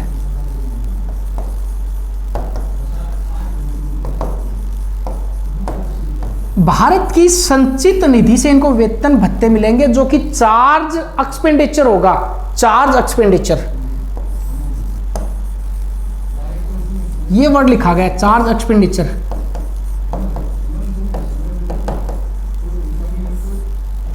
इसका मतलब क्या है? सैलरी एंड अलाउंसेस किसके द्वारा डिटरमाइन किए जाएंगे? पार्लियामेंट के द्वारा। शेड्यूल 2 में है, कम नहीं किए जाएंगे वित्तीय आपातकाल को छोड़कर। चार्ज एक्सपेंडिचर का मतलब ये होता है कि अगर सैलरी अलाउंसेस के साथ में ये वर्ड लिखा गया चार्ज एक्सपेंडिचर, हिंदी में बोलते पर भारित होगा। इसका मतलब ये है कि सैलरी अलाउंसेस के लिए जो अमाउंट विड्रॉ होगा उस पर वोटिंग नहीं की जाएगी। हाँ, बहस की जा सकती है, वोटिंग नहीं होगी। अगर वोटिंग होती रहेगी तो जज साहब सैलरी का वेट करते रहेंगे और इधर से उधर वोटिंग चल रही है। इसका मतलब ये चार्ज एक्सपेंडिचर लिखा हुआ है। बात समझ में आ गई? चलिए, ये आर्टिकल 125 के बारे में है। नेक्स्ट आर्टिकल 126, 127, 128, 129 एंड 130 काफी इंटरेस्टिंग आर्टिकल हैं, जिनकी नॉर्मली बुक्स और वीडियोस क्लास में इनकी उपेक्षा कर दी जाती है। इसको छोड़कर सीधा 131 पर आ जाते हैं, पर ये इंटरेस्टिंग आर्टिकल इनको जानना। देखिए 126 आर्टिकल ये है एक्टिंग चीफ जस्टिस, एक्टिंग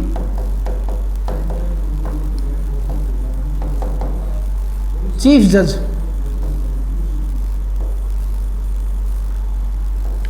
अभी तक ऐसा क्वेश्चन आया नहीं है एग्जाम में, पर मुझे लगता है कि अगर कभी इस आर्टिकल के बारे में क्वेश्चन पूछा तो बहुत सारे स्टूडेंट एक गलत ऑप्शन में चांस लेंगे। कैसे लेंगे? देखिए, आर्टिकल 126 में यह लिखा गया है कि अगर chief justice of India chief justice of India या तो अब्सेंट हो या ये पोस्ट वेकेंट हो। देखिए ये वेकेंट, ये गोल्डन जीरो इंडियन कॉन्स्टिट्यूशन का है, मैं बताऊंगा कैसे है। या तो वो अनुपस्थित हो या पद खाली हो या unable to perform his duty, या फिर चीफ जस्टिस है ये अपना कार्य करने में असमर्थ हो, unable to perform his duties. Absent, तीन ही कंडीशन लिखी गई है आर्टिकल में। आर्टिकल 126 अगर आप खोल के देखेंगे, आप इसको गूगल करके ओरिजिनल कॉन्स्टिट्यूशन का टेक्स्ट भी डाउनलोड कर सकते हैं। यहां पे लिखा गया कि एक्टिंग चीफ जस्टिस या तो अब्सेंट है या वेकेंट है या फिर unable to perform his duty, अपने कार्य में असमर्थ है। देन ऐसी कंडीशन में प्रेसिडेंट ऑफ इंडिया,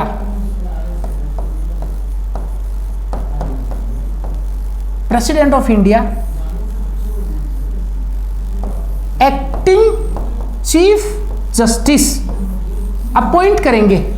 ध्यान से सुनिए,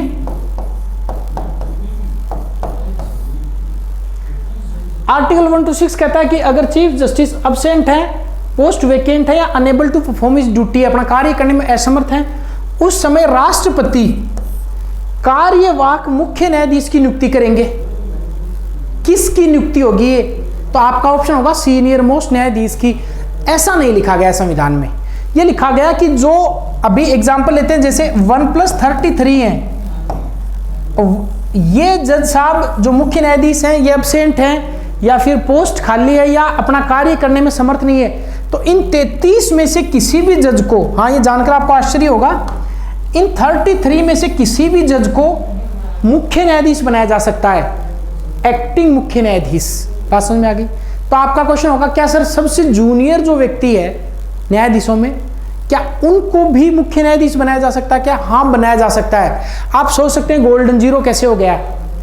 इसका मतलब है कि अगर प्रेसिडेंट चाहें, राष्ट्रपति चाहें, क्योंकि चीफ जस्टिस की अपॉइंटमेंट प्रोसीजर कॉन्स्टिट्यूशन में नहीं लिखा गया है, अगर चीफ जस्टिस खाली है, पद खाली हो गया, रिटायर्ड हो गए मान लेते हैं, पद तो खाली है, उस समय प्रेसिडेंट, और प्रेसिडेंट का मतलब आप क्या समझ रहे हैं? Yes, council of minister headed by prime minister, मंत्री परिषद कार्यपालिका किसी भी व्यक्ति को मुख्य न्यायाधीश बना सकती है। बात समझ में आ गई? इसका मतलब क्रम में जो 33वें नंबर पर है, जो सबसे जूनियर है, और ऐसा मान सकते हैं कि मान लो सरकार के फेवर के आदमी है, तो चाहे तो गवर्नमेंट उनको मुख्य न्यायाधीश बना सकती है, बाकी 32 जो सीनियर उनको छोड़कर। हाँ ऐसा हो सकता है। किस अनुच्छेद में ऐसा लिखा गया है? आर्टिकल 126 में ऐसा लिखा गया है। बात समझ में आ गई? इतना ही लिखा गया है मूल संविधान में। इसके बारे में क्या लिखा गया है?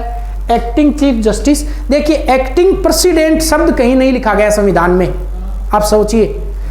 हाँ लिखा गया कि प्रेसिडेंट के रूप में कार्य करेंगे, ये ठीक है, वाइस प्रेसिडेंट, पर ये एग्जैक्टली ये वर्ड नहीं लिखा गया है, ये चीफ जस्टिस के लिए लिखा गया है। किस आर्टिकल में? आर्टिकल 126 में क्या लिखा गया है? Acting chief justice. कब एक्टिंग चीफ जस्टिस आएंगे? कार्यकारी मुख्य न्यायाधीश कब आएंगे? या तो मुख्य न्यायाधीश अब्सेंट हो या पोस्ट वेकेंट हो या अपना ड्यूटी परफॉर्म करने में अनेबल हो। इनकी नियुक्ति किसके द्वारा की जाएगी? यस, प्रेसिडेंट के द्वारा की जाएगी। यहां तक तो ठीक है, पर करेंगे किस में से? इन 33 में से जो न्यायाधीशों में से किसी से भी की जा सकती है। यह आर्टिकल 126 है। अब बात करते हैं आर्टिकल 127 127 के बारे में। 127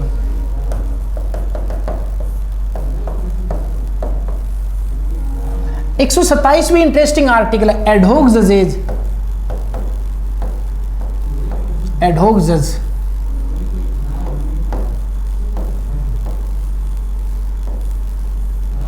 देखिए सबसे पहले तो आपको 15 वर्ड का क्वेश्चन ये पूछ सकता है, आर्टिकल 127 पर कमेंट कीजिए, या एडहोक जज के बारे में आपको पूछ सकता है, या प्रीलिम्स में पूछे तो फिर इसकी फैक्चुअल डिटेल पूछ सकता है। सबसे पहले तो आप ये ध्यान रखेंगे, इसको हिंदी में बोलते हैं तदर्थ न्यायाधीश। तदर्थ न्यायाधीश।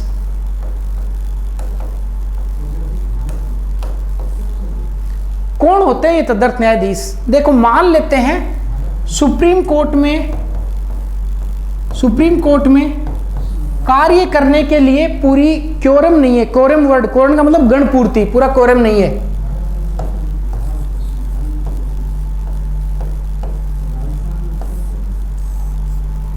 क्योरम कितना होना चाहिए, इस पर कॉन्स्टिट्यूशन साइलेंट है, ये भी आप ध्यान रखेंगे। इस क्योरम के बारे में कॉन्स्टिट्यूशन कुछ नहीं कहता है, केवल इतना लिखा है। आप इसको देसी भाषा में समझिए कि सुप्रीम कोर्ट में काम करने के लिए कंप्लीट क्योरम नहीं है पूरा। उस समय हाई कोर्ट के किसी भी जज को, ध्यान से सुनिए, हाई कोर्ट के किसी भी जज को क्या अपॉइंट किया जा सकता है, एडहॉक जज। एडहॉक जज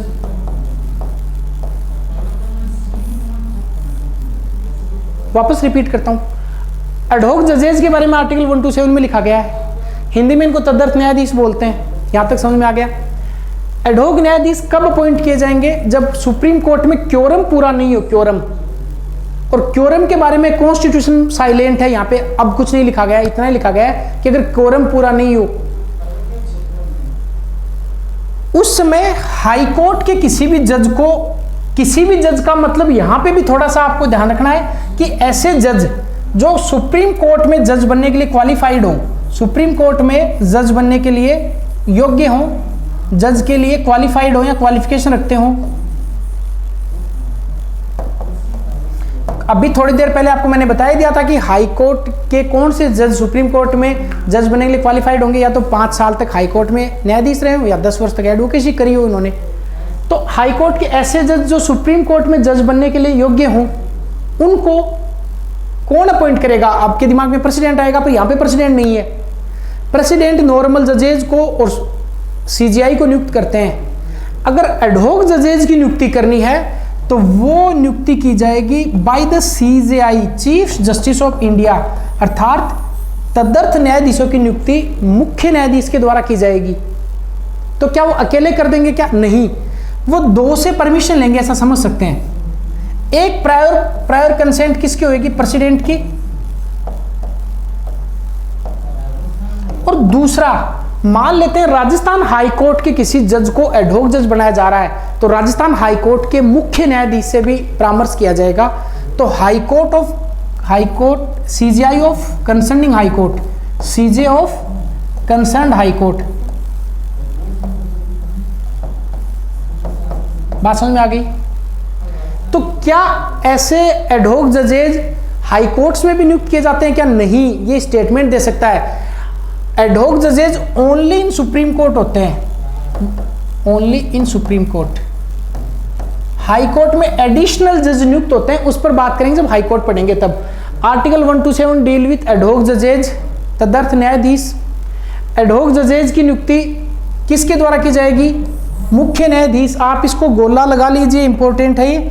मुख्य न्यायाधीश नियुक्ति करेंगे। नॉर्मल जजेज की नियुक्ति प्रेसिडेंट के द्वारा की जाती है, पर एडहॉक जजेज की नियुक्ति किसके द्वारा की जाएगी? यस, एडहॉक जजेज की नियुक्ति सीजीआई के द्वारा की जाएगी। कौन होंगे एडहॉक जज? ऐसे जज, हाई कोर्ट के ऐसे जज जो सुप्रीम कोर्ट में जज बनने के लिए क्वालिफाइड हो, उनको एडहॉक जज नियुक्त किया जा सकता है। कब नियुक्त करेंगे? जब क्योरम पूरा नहीं हो रहा हो। कितना क्योरम होगा, ये कॉन्स्टिट्यूशन में ये वर्ड डिफाइन नहीं किया गया है। अब आपका अगला क्वेश्चन ये होगा कि सर कितने समय के लिए ऐसे न्यायाधीश नियुक्त करेंगे? क्या ये टेम्परेरी होंगे या परमानेंट होंगे? अब आप जवाब दीजिए। हाँ, आपको पता है कि टेम्परेरी बेस पर ही होंगे।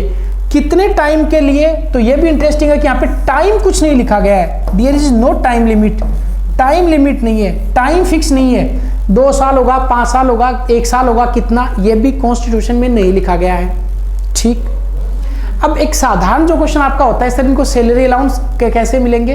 देखिए, सैलरी अलाउंसेस वो मिलेंगे सुप्रीम कोर्ट के जज को मिलती है। बात समझ में आ गया? यस। यहाँ पे भी एग्जामिनर दे देगा, प्रेसिडेंट तय करेंगे, मुख्य न्यायाधीश तय करेंगे, ऐसा नहीं लिखा गया है। ये लिखा गया है कि नॉर्मल जजेस को जो सैलरी अलाउंसेस मिलते हैं वो इनको दिए जाएंगे सुप्रीम कोर्ट वाले। एक चीज जो स्पष्टीकरण संविधान में लिखा गया उसको अपन पढ़ लेते हैं, क्योंकि संविधान में आर्टिकल के बाद में हर चीज को एक्सप्लेन करके बताया गया है। इसमें एक एक्सप्लेन ये दिया गया है कि मान लेते हैं राजस्थान हाई कोर्ट के किसी एक जज को सुप्रीम कोर्ट में एडहॉक जज बनाया। समझे आप इसको से? राजस्थान हाई कोर्ट के ए नाम के जज साहब को सुप्रीम कोर्ट में एडहॉक जज नियुक्त किया। और ये राजस्थान हाईकोर्ट में तो काम कर ही रहे हैं, आपको पता है, यहाँ तो परमानेंट जज हैं, इनके पास में 50 फाइलें इधर भी पड़ी हैं और सुप्रीम कोर्ट में इनको काम करने के लिए बुलाया। तो ऐसा लिखा गया है कि इन जज साहब से ये उम्मीद की जाएगी अपने कार्य पर किसको प्रायोरिटी देंगे, सुप्रीम कोर्ट वाले कार्यों को, कि वो सुप्रीम कोर्ट के कार्यों को ठीक से परफॉर्म कर लें, अपने कार्यों पर प्रायोरिटी देते हुए। भले ही इनके केस पेंडिंग हो, उनको पेंडिंग एक बार पड़ा रहने दीजिए, क्योंकि सुप्रीम कोर्ट में बुलाया तो वहां पे इनके कार्य करवाए जाएंगे। इतना ही लिखा गया है एडहॉक जजेस के बारे में, आर्टिकल 127 के बारे में। आप इनको नोट्स की फॉर्म में लिख लीजिए। सबसे पहले एडहॉक जजेस ये केवल सुप्रीम कोर्ट में होंगे। कब होंगे? जब क्योरम पूरा नहीं हो रहा हो सुप्रीम कोर्ट का। क्योरम क्या है, इसके बारे में कॉन्स्टिट्यूशन में मेंशन नहीं किया गया है। हाई कोर्ट के वो जजेज जो सुप्रीम कोर्ट में जज बनने के लिए क्वालिफाइड होंगे, उनको अपॉइंट किया जाएगा। कौन अपॉइंट करेगा इनको? मुख्य न्यायाधीश of India, chief justice of India. किससे कंसल्ट करके? प्रेसिडेंट की कंसल्ट, और जिस हाई कोर्ट से इनको बुलाया जा रहा उनके मुख्य न्यायाधीश से कंसल्ट करेंगे। Article 127 finish. अगला जो आर्टिकल है वो आर्टिकल 128, आर्टिकल 128 128। देखिए आर्टिकल 128 है, ये डील करता रिटायरमेंट जजेस के बारे में। रिटायर्ड जज, रिटायर्ड जजेस ये क्या होते हैं? देखिए आपने सुना या देखा होगा, यूनिवर्सिटीज में जो प्रोफेसर रिटायर्ड हो जाते हैं उनको यूनिवर्सिटी वापस से, अगर यूनिवर्सिटी को जरूरत पड़ती है तो यूनिवर्सिटी कई बार टेम्परेरी रूप से वापस उनको बुला लेती है कि आप लेक्चर लेने के लिए थोड़े दिन आइए, आपको पेमेंट या अलाउंसेस जो भी है रेम्यूनरेशन दिया जाएगा। अर्थात जो रिटायर्ड जो प्रोफेसर होते हैं उनको यूनिवर्सिटी में पढ़ाने के लिए वापस बुला लेते हैं टेम्परेरी, ऐसा सा ही समझिए। मान लेते हैं सुप्रीम कोर्ट में ए नाम के जज साहब हैं जो रिटायर्ड हो गए, और थोड़े दिन बाद में सुप्रीम कोर्ट को जरूरत पड़ी किसी मामले में सुनवाई के लिए, या सुप्रीम कोर्ट पर वर्कलोड बढ़ गया। ऐसा कुछ नहीं लिखा गया सुप्रीम कोर्ट में, ऐसा इस आर्टिकल में, मैं केवल समझाने के लिए। मान लेते हैं सुप्रीम कोर्ट में थोड़ा वर्कलोड बढ़ गया, तो सीजीआई जो हैं, अब यहां भी आपको ध्यान रखना, यहां पे भी प्रेसिडेंट नहीं है। सीजीआई जो है, मुख्य न्यायाधीश जो हैं, ये मुख्य न्यायाधीश रिटायर्ड जज को टेम्परेरी रूप से सुप्रीम कोर्ट में अपॉइंट कर सकते हैं। पहली बात तो आपको यह समझनी है। अर्थात कोई रिटायर्ड जज है जिनको रिटायर हो कितना भी टाइम हो गया, ऐसा कुछ फिक्स नहीं किया गया, इनको अगर सुप्रीम कोर्ट में अपॉइंट करना हो एक बार पुनः, किसके लिए? मामले की सुनवाई मान सकते हैं, या वर्कलोड बढ़ गया, एक बार जरूरत है सुप्रीम कोर्ट को, उनको मुख्य न्यायाधीश जो हैं वो सुप्रीम कोर्ट में पुनः नियुक्त कर सकते हैं टेम्परेरी रूप से। तो क्या मुख्य न्यायाधीश अकेले काम कर लेंगे क्या? नहीं, मुख्य न्यायाधीश को वापस से 2 कंसल्ट चाहिए। आप इसको याद कर लीजिए। एक कंसल्ट करनी पड़ेगी प्रेसिडेंट साहब से, और कंसल्ट का मतलब यहाँ पे प्रायोर परमिशन लिखा गया है। प्रेसिडेंट मना कर देंगे तो उनका नियुक्ति नहीं की जाएगी। Prior permission of president plus ये जो नियुक्त कर रहे हैं इनसे भी तो पूछना पड़ेगा कि साहब, ये कहेंगे नहीं नहीं मेरे तो प्रॉब्लम है, मैं बूढ़ा आदमी हूं, अब नहीं काम कर सकता, तो नहीं नियुक्त किया जाएगा। तो एक जिनको नियुक्त कर रहे हैं उनसे द पर्सन या द जज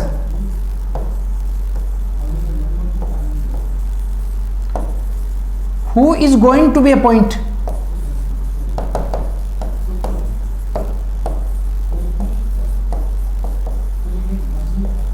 बात समझ में आ गई? अब आपके दिमाग में क्वेश्चन पक्का आ रहा होगा कि सर क्या सुप्रीम कोर्ट के रिटायर्ड न्यायाधीशों को भी बुला सकते हैं क्या?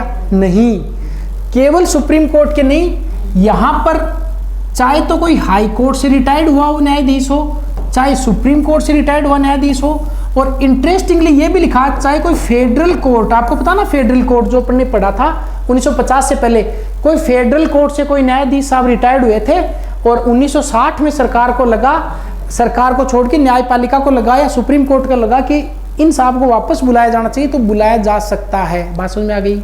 रिपीट करता हूँ, रिटायर्ड जजेस के बारे में आर्टिकल 128 कहता है, इसमें लिखा गया है कि कोई भी जज जो रिटायर हुआ हो, high court, supreme court, federal court, देखो कंडीशन यहाँ पे वो लगेगी हाई कोर्ट और फेडरल की, कि क्वालिफाइड होना चाहिए वो कहाँ पे, सुप्रीम कोर्ट में न्यायाधीश बनने के लिए, उनको मुख्य न्यायाधीश राष्ट्रपति और उस न्यायाधीश से पूछकर जिनको नियुक्त किया जा रहा है सुप्रीम कोर्ट में न्यायाधीश अपॉइंट किया जा सकता है। टाइम, नो टाइम, टाइम कितना है, टाइम फिक्स नहीं है कितने दिनों के लिए नियुक्त किया जाएगा। सैलरी अलाउंसेस, सैलरी के बारे में नहीं लिखा गया, देखो ये भी इंटरेस्टिंग है, यहाँ पे केवल अलाउंसेस के बारे में लिखा गया कि उनको वो भत्ते दिए जाएंगे जो कि नॉर्मली भत्ते उनको पे किए जाएंगे, पार्लियामेंट तय करे, प्रेसिडेंट तय करे, ऐसा नहीं लिखा गया, उनको अलाउंसेस दिए जाएंगे एक जज की तरह। सैलरी के बारे में नहीं लिखा गया है। लास्ट जो इंपॉर्टेंट फैक्ट है, ये पूछा जा सकता है आपसे कि क्या ऐसे न्यायाधीश सुप्रीम कोर्ट के परमानेंट न्यायाधीश समझे जाएंगे या टेम्परेरी न्यायाधीश समझे जाएंगे। हाँ, आपको पता है ऐसे न्यायाधीश केवल टेम्पोरेरी न्यायाधीश समझे जाएंगे। ये कथन दे सकता है टेम्परेरी समझे जाएंगे। ये वो बात अपन डिस्कस करें जो आर्टिकल में लिखी गई 128 में। बात समझ में आ गया। 127 देख लिया, 128 देख लिया। अब बात करते हैं आर्टिकल 129 के बारे में, 129 के बारे में। आर्टिकल 129 देखिए, ये आर्टिकल है, काफी चर्चा में रहा था कोविड के दौरान। आपको ध्यान हो तो करेंगे तो आपको चर्चा समझ में आ जाएगी। Courts on record, court on record, यहां पे लिखा गया आर्टिकल 129 में supreme court as a court of record होगा। क्या होगा? Supreme court as a court of record. Hindi में क्या बोलते हैं इसको? अभिलेख न्यायालय। अभिलेख न्यायालय, सुप्रीम कोर्ट एक अभिलेख न्यायालय होगा। कोर्ट ऑफ रिकॉर्ड के भी दो मीनिंग निकलते हैं। पहला तो जो शायद आपको पता है, साधारण सा मीनिंग है कि सुप्रीम कोर्ट के जो भी जजमेंट होंगे या सुप्रीम कोर्ट की जो प्रोसीडिंग्स होगी, कार्यवाही होगी, उसको रिकॉर्ड करके रखा जाएगा। रिकॉर्ड।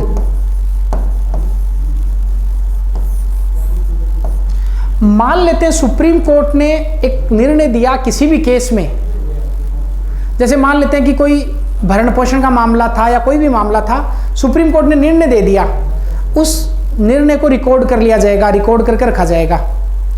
मान लेते हैं फ्यूचर में ऐसा ही कोई मामला किसी राज्य के हाई कोर्ट में आया, तो हो सकता है कि राज्य का हाई कोर्ट इस फैसले के आधार पर वैसा ही फैसला खुद सुना दे।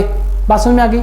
एक बात तो इसकी ये है, कोर्ट ऑफ रिकॉर्ड का मतलब था सुप्रीम कोर्ट के जो भी डिसीजन होते हैं, प्रोसीडिंग्स होती हैं, उनको रिकॉर्ड करके रखा जा सकता है और भविष्य में प्रेसिडेंट, प्रेसिडेंट वर्ड यूज कर रहा हूं, प्रेसिडेंट नहीं, प्रेसिडेंट्स के रूप में, नजीर के रूप में, मिसाल के रूप में उनको पेश किया जा सकता है। ये तो इसका साधारण मतलब हुआ कोर्ट ऑफ रिकॉर्ड का। इसका एक अलग मीनिंग है, वो अपन को देखना है। वो मीनिंग ये है, कंटेम्प्ट ऑफ कोर्ट है।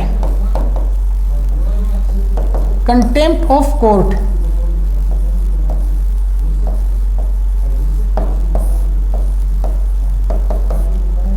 कंटेम्प्ट ऑफ कोर्ट का मतलब होता है न्यायपालिका की अवमानना करना, न्यायपालिका को अवमानना करना।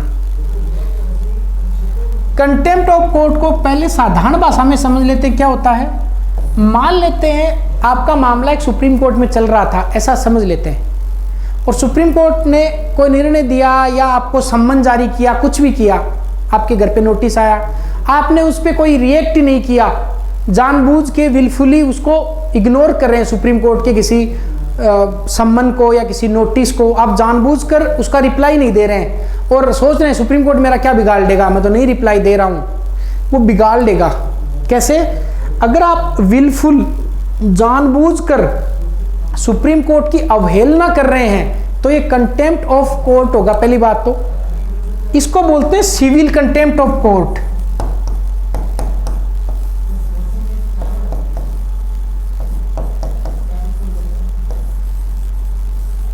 अर्थात अब जानबूझकर सुप्रीम कोर्ट के किसी मामले की, सुप्रीम कोर्ट के किसी निर्णय या सुप्रीम कोर्ट के किसी वर्डिक्ट, सुप्रीम कोर्ट के किसी नोटिस या सुप्रीम कोर्ट के किसी सम्मन को जानबूझकर विलफुली उसको इग्नोर कर रहे हैं, देन ये कंटेम्प्ट ऑफ कोर्ट समझा जाएगा। अगला भी इंटरेस्टिंग है। मान लेते हैं आप खड़े होकर पब्लिकली या कैसे भी फेसबुक, ट्विटर, व्हाट्सएप, आप न्यायाधीशों के आचरण पर डिस्कस कर रहे हैं, न्यायपालिका का अनलीगली आप क्रिटिसाइज कर रहे हैं, न्यायपालिका को ऐसा मान सकते हैं डिफेम करने की कोशिश कर रहे हैं, बेइज्जती करने की कोशिश कर रहे हैं, न्यायाधीशों पर, करेक्टर पर आप कुछ ऐसे अनर्गल बोल रहे हैं बिना किसी फैक्ट के, उसको भी कंटेम्प्ट ऑफ कोर्ट समझा जाता है। इसका मतलब तो था सिविल का कि आपके पास कोई नोटिस आया और आपने जवाब नहीं दिया। यहाँ पे तो आप जानबूझ के छेड़खानी कर रहे हैं, ऐसा छेड़खानी वर्ड यूज कर रहा हूं, जानबूझकर आप कोर्ट की कार्यवाही में दखल दे रहे हैं इस प्रकार का, या कोर्ट की कार्यवाही को चुपचाप गुप्त तरीके से आप पब्लिकली उसको पब्लिश कर दिया आपने, ये कंटेम्प्ट ऑफ कोर्ट है, criminal contempt of court, criminal contempt of court. ठीक, तो क्या सजा होती है इसके लिए? देखिए इसके लिए 6 मंथ इम्प्रिजमेंट या 2000 रुपये फाइन या दोनों भी लगाए जा सकते हैं, याद रखना। कंटेम्प्ट ऑफ कोर्ट अगर आप करते हैं तो 2000 रुपये जुर्माना या 6 माह आपको जेल की सजा या दोनों भी हो सकते हैं। कितने प्रकार की होती है कंटेम्प्ट ऑफ कोर्ट? 2 प्रकार की, सिविल कंटेम्प्ट ऑफ कोर्ट और criminal contempt of court. Civil का मतलब होता है जानबूझ के विलफुली सुप्रीम कोर्ट के किसी मामले, किसी आदेश को या किसी सम्मन को आप जानबूझ के इग्नोर कर रहे हैं। और क्रिमिनल कंटेम्प्ट ऑफ कोर्ट का मतलब होता है जानबूझकर आप सुप्रीम कोर्ट किसी मामले में इंटरवेन कर रहे हैं, डिफेम करने का कोशिश कर रहे हैं। किस आर्टिकल में लिखा गया? 129 में। अब आपके दिमाग में क्वेश्चन बसरते आएगा कि सर मान लो कोई हाई कोर्ट की ऐसी बेइज्जती करता है, या आपके जिले में कोई न्यायालय उसके बारे में कोई इस प्रकार का काम करता है, या मान लेते हैं कुछ ट्रिब्यूनल बनाए गए हैं सरकार ने, जैसे NGT है, नेशनल ग्रीन ट्रिब्यूनल है, या कोई ट्रिब्यूनल की आप अवहेलना करते हैं, तो क्या कंटेम्प्ट ऑफ कोर्ट होगा? यस। सुप्रीम कोर्ट ने अपने वर्डिक्ट में यह कहा है कि न केवल supreme court, not only supreme court, but किसी भी हाई कोर्ट या लोअर कोर्ट या ट्रिब्यूनल अगर किसी के साथ भी आप इस प्रकार का बिहेव कर रहे हैं उसको भी कंटेम्प्ट ऑफ कोर्ट समझा जाएगा, और वही सजा और वही प्रोविजन लागू है जो सुप्रीम कोर्ट के लिए लागू है। बात समझ में आ गया क्या? कथन क्या देगा? कंटेम्प्ट ऑफ कोर्ट केवल सुप्रीम कोर्ट के लिए है, contempt of court supreme court और हाई कोर्ट के लिए है, contempt of court supreme court, high court, lower court और ट्रिब्यूनल सभी के लिए है। हाँ, सभी के लिए है। किस आर्टिकल में सब कुछ लिखा गया? आर्टिकल 129 में लिखा गया है। जजमेंट रिकॉर्ड करके रखा जाएगा, इसका एक पक्ष है, और भविष्य में नज़ीर के रूप में उनको पेश किया जाएगा, प्रेसिडेंट्स के रूप में उनको पेश किया जाएगा। और सेकंड जो है ये कंटेम्प्ट ऑफ कोर्ट, ये भी कोर्ट ऑफ रिकॉर्ड के बारे में। ऑल्दो हाई कोर्ट के लिए आर्टिकल 215 215 अलग से कंटेम्प्ट ऑफ कोर्ट की बात करता है, फिर भी सुप्रीम कोर्ट ने कहा है, कही ये बात आप ध्यान रहेगा आपको। कंटेम्प्ट ऑफ कोर्ट कितने प्रकार की होती? 2 प्रकार की, सिविल और क्रिमिनल, और 6 मंथ और 2000 फाइन आपके दोनों भी हो सकते हैं। अब मान लें आपके दिमाग में क्वेश्चन आता है कि सर मान लेते हैं कि कोई व्यक्ति है और उसने, मान लेते हैं न्यायपालिका में कुछ पद खाली हैं या मामले पेंडिंग पड़े हैं, किसी ने लिख दिया कि न्यायाधीशों को ठीक से एफिशिएंटली काम करना चाहिए तथा न्यायपालिका में मामलों का त्वरित निपटान करना चाहिए, ये जनता के साथ अन्याय है, किसी ने ऐसा लिख दिया, अखबार में एक आर्टिकल दे दिया, तो क्या उसको भी कंटेम्प्ट ऑफ कोर्ट समझा जाएगा? क्या नहीं, उसको नहीं समझा जाएगा। क्यों नहीं समझा जाएगा? अगर आप कोई रियल फैक्ट का आधार लेकर और क्रिटिसाइज करने की बजाय कुछ कमेंट आप कर रहे हैं, या रियल क्रिटिसाइज कर रहे हैं, या कुछ इंप्रूवमेंट की बात कर रहे हैं, तो उसको कंटेम्प्ट ऑफ कोर्ट नहीं समझा जाएगा। ऐसे तो क्वेश्चन आ गया कि एग्जाम में कि न्यायपालिका की कुछ कमियां लिखिए, आप RS मेंस में आंसर लिखेंगे ही नहीं कि नहीं न्यायपालिका की कमियां नहीं गिनाएंगे वरना तो कंटेम्प्ट ऑफ कोर्ट हो जाएगा। ऐसा नहीं है, इसको कंटेम्प्ट ऑफ कोर्ट नहीं समझा जाएगा। बात समझ में आ गई क्या? चलिए, ये मेंस में भी काम में आएगा। कहाँ पे काम में आएगा? का इंडिपेंडेंस ऑफ जुडिशियरी, न्यायपालिका के लिए क्या क्या प्रोविजन किए गए, वहां पे है कि न्यायपालिका अपने आचरण के लिए पहली बात तो बैन करता है, दूसरी बात कंटेम्प्ट ऑफ कोर्ट का प्रोविजन लिखा गया है, ये भी न्यायपालिका की जुडिशियरी की इंडिपेंडेंट को सुनिश्चित करता है। अगली बात, लास्ट आर्टिकल जो अभी है वो 130 का है, 130 का आर्टिकल 130,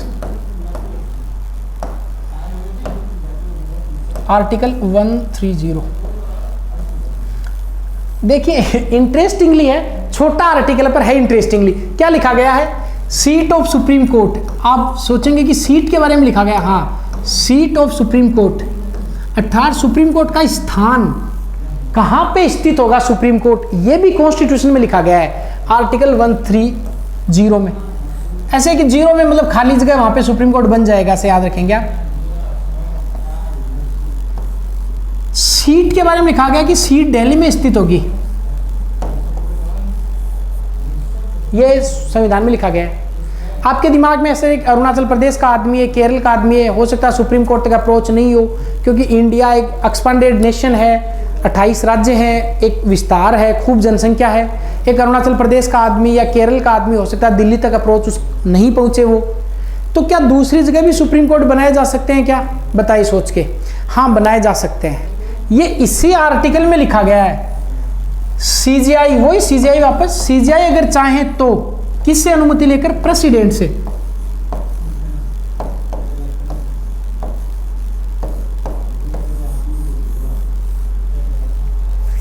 सीजीआई राष्ट्रपति से अनुमति लेकर भारत के किसी भी शहर या शहरों में, मैं रिपीट कर रहा हूं, किसी भी सिटी या सिटीज में टेम्परेरी रूप से सीट स्थापित की जा सकती है, एक बेंच स्थापित की जा सकती है। अब आपके दिमाग में क्वेश्चन है, क्या भारत के सभी शहरों में सुप्रीम कोर्ट हो सकता है? हाँ, हो सकता है। इस आर्टिकल में तो ये लिखा गया है। अब यह एक या दो शहर नहीं लिखे गए हैं, कि कोई भी भारत की किसी भी शहर, जैसे जयपुर में, जोधपुर में, किसी भी जगह, या भोपाल में, वाराणसी में, भुवनेश्वर में, कहीं भी, गुड़गांव में, कहीं भी सुप्रीम कोर्ट इस्टेब्लिशमेंट किया जा सकता है। किस आर्टिकल के तहत? आर्टिकल 103 में। करेगा कौन? यस, मुख्य न्यायाधीश। किससे अनुमति लेके? प्रेसिडेंट से। एक न्यायाधीश साहब थे, कृष्णमूर्ति अय्यर थे, एक, मेरे नाम उनका भी याद नहीं आ रहा, उन्होंने प्रेसिडेंट साहब को लेटर लिखा था और दक्षिणी भारत में उसकी बेंच स्थापित करना चाह रहे थे, पर वो हो ही नहीं वो। तो तब से आप ये ध्यान रखेंगे कि साहब न्यायाधीश इनिशिएट करेंगे, मुख्य न्यायाधीश, और प्रेसिडेंट से अप्रूवल चाहिएगी। ठीक। वर्तमान में सुप्रीम कोर्ट का स्थान कहाँ पे? ये दिल्ली में है, इसको स्थापित किया जा सकता है। अब अगला जो ये आर्टिकल अपना कंप्लीट हुआ, अगर इसको आप थोड़ा सा ध्यान रख लेंगे कि भारत के किसी भी शहर में सुप्रीम कोर्ट की बेंच स्थापित की जा सकती है। अब देखिए, अपन ने आर्टिकल 124 से 129 तक अपने डिस्कस कर लिया, 130 तक।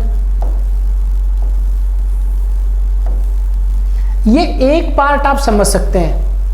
अगला पार्ट है वो 131 से लगाकर अप्रोक्सीमेटली 147 तक चलेगा,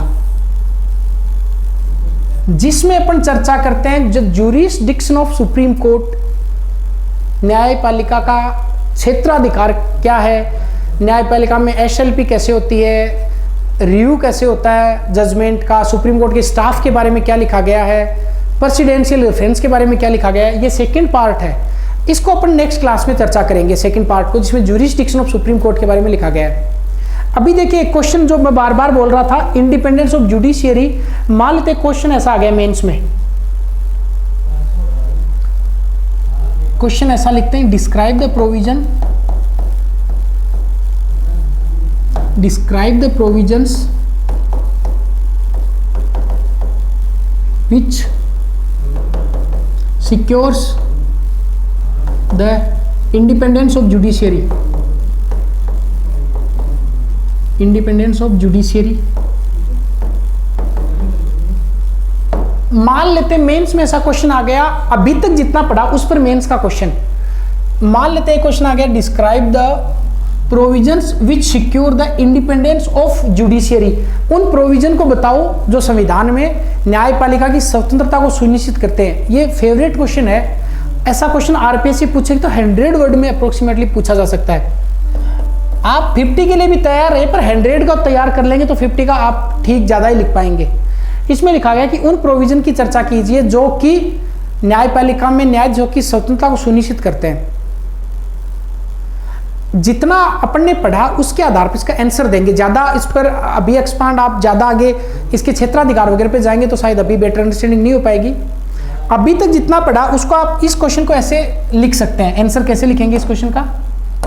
इसको शुरुआत ऐसे कर सकते हैं आंसर की,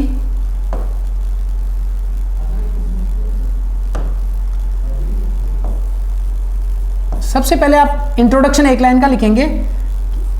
सुप्रीम कोर्ट का जो प्रोविजन है वो पार्ट 5 आर्टिकल 124 से 147 है। एक लाइन और लिख देंगे, इंटीग्रेटेड जुडिशियरी पाई जाती है, कि इंडिया का जुडिशियरी स्ट्रक्चर है वो इंटीग्रेटेड है, जिसके सबसे टॉप पे अपेक्स कोर्ट सुप्रीम कोर्ट है। ये एक लाइन का उत्तर अपना इतना, एक लाइन में इतना ही लिखना है। क्योंकि अनावश्यक रूप से अपन किसी भी क्वेश्चन को इंट्रोडक्शन में बहुत ज़्यादा टाइम नहीं खराब करना, बहुत ज़्यादा स्पेस नहीं खराब करना होता है। तो ऐसा शुरुआत करेंगे इस क्वेश्चन की कि सुप्रीम कोर्ट का उल्लेख पार्ट 5 में 124 से 147 तक और इंटीग्रेटेड जुडिशियरी है।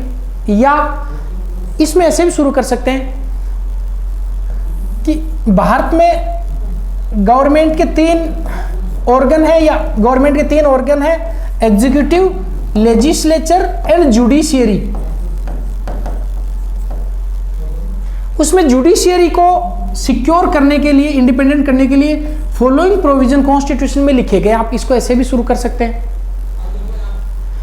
एक तरीका और है इसको शुरू करने का, आप इसको ऐसे भी लिख सकते हैं, सुप्रीम कोर्ट गार्जियन है फंडामेंटल राइट का, सुप्रीम कोर्ट अपेक्स कोर्ट है, फाइनल इंटरप्रेटर है, लास्ट कोर्ट ऑफ अपील है, और जुडिशियरी को इंडिपेंडेंट बनाने के लिए कॉन्स्टिट्यूशन में निम्नलिखित प्रोविजन किए गए। कुछ ऐसा टेक्निकल डालना ताकि एग्जामिनर को लगे कि आप सब्जेक्ट की बात कर रहे हैं, लेमैन लैंग्वेज नहीं लिखनी है। अच्छा तो ये होता है कि आप आर्टिकल वाइज बात कर लें, पर यह भी एक तरीका कि आप इस प्रकार भी लिखा जा सकता है। अब इस क्वेश्चन को अगर अपन लिखें तो एक तो ये कि आप फ्लो चार्ट बना लें, या फिर अब मैं तो भी आपको फ्लो चार्ट में बताऊंगा, पर आप इसको फ्लो चार्ट में बनाएं या फिर पॉइंट्स में आंसर लिखें, दोनों ही सूटेबल है। यहाँ पे अपन लिखते थे इंटीग्रेटेड, मतलब इंडिपेंडेंस ऑफ जुडिशियरी। मैं शॉर्ट में लिखता हूँ इंडिपेंडेंस ऑफ जुडिशियरी। न्यायपालिका की स्वतंत्रता के लिए कौन कौन से प्रोविजन है, मैंने ऐसा लिखा है। इसमें कुछ पॉइंट्स का ज्यादा विस्तार नहीं करना। सबसे पहले लिखेंगे मोड ऑफ अपॉइंटमेंट, अर्थात न्यायाधीशों की नियुक्ति। तो यहां पे आप लिखेंगे कि न्यायाधीशपालिका में जो न्यायाधीशों की नियुक्ति की जाती है वो अकेले प्रेसिडेंट या कार्यपालिका के थ्रू नहीं की जाती, इसमें जुडिशियरी का भी योगदान होता है। ठीक, अगला लिखेंगे security of tenure. Security of tenure, तो यहां पे आप लिख देंगे सिक्योरिटी ऑफ टेन्योर दी गई है और इनको रिमूवल करने के लिए एक लाइक एज इंपीचमेंट वर्ड नहीं लिखना, पर इंपीचमेंट की तरह एक प्रक्रिया है जो कि काफी टफ है। सो फार किसी भी जज को नहीं हटाया गया इस प्रक्रिया से, क्योंकि टफ प्रोसीजर बनाया गया। इसके बाद में लिखेंगे फिक्स्ड सर्विस कंडीशन।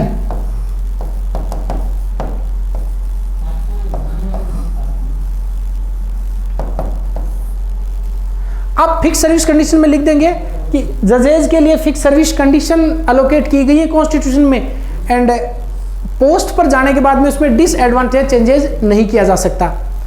अगला, थोड़ी देर पहले मैंने आपको बताया कंटेम्प्ट ऑफ कोर्ट।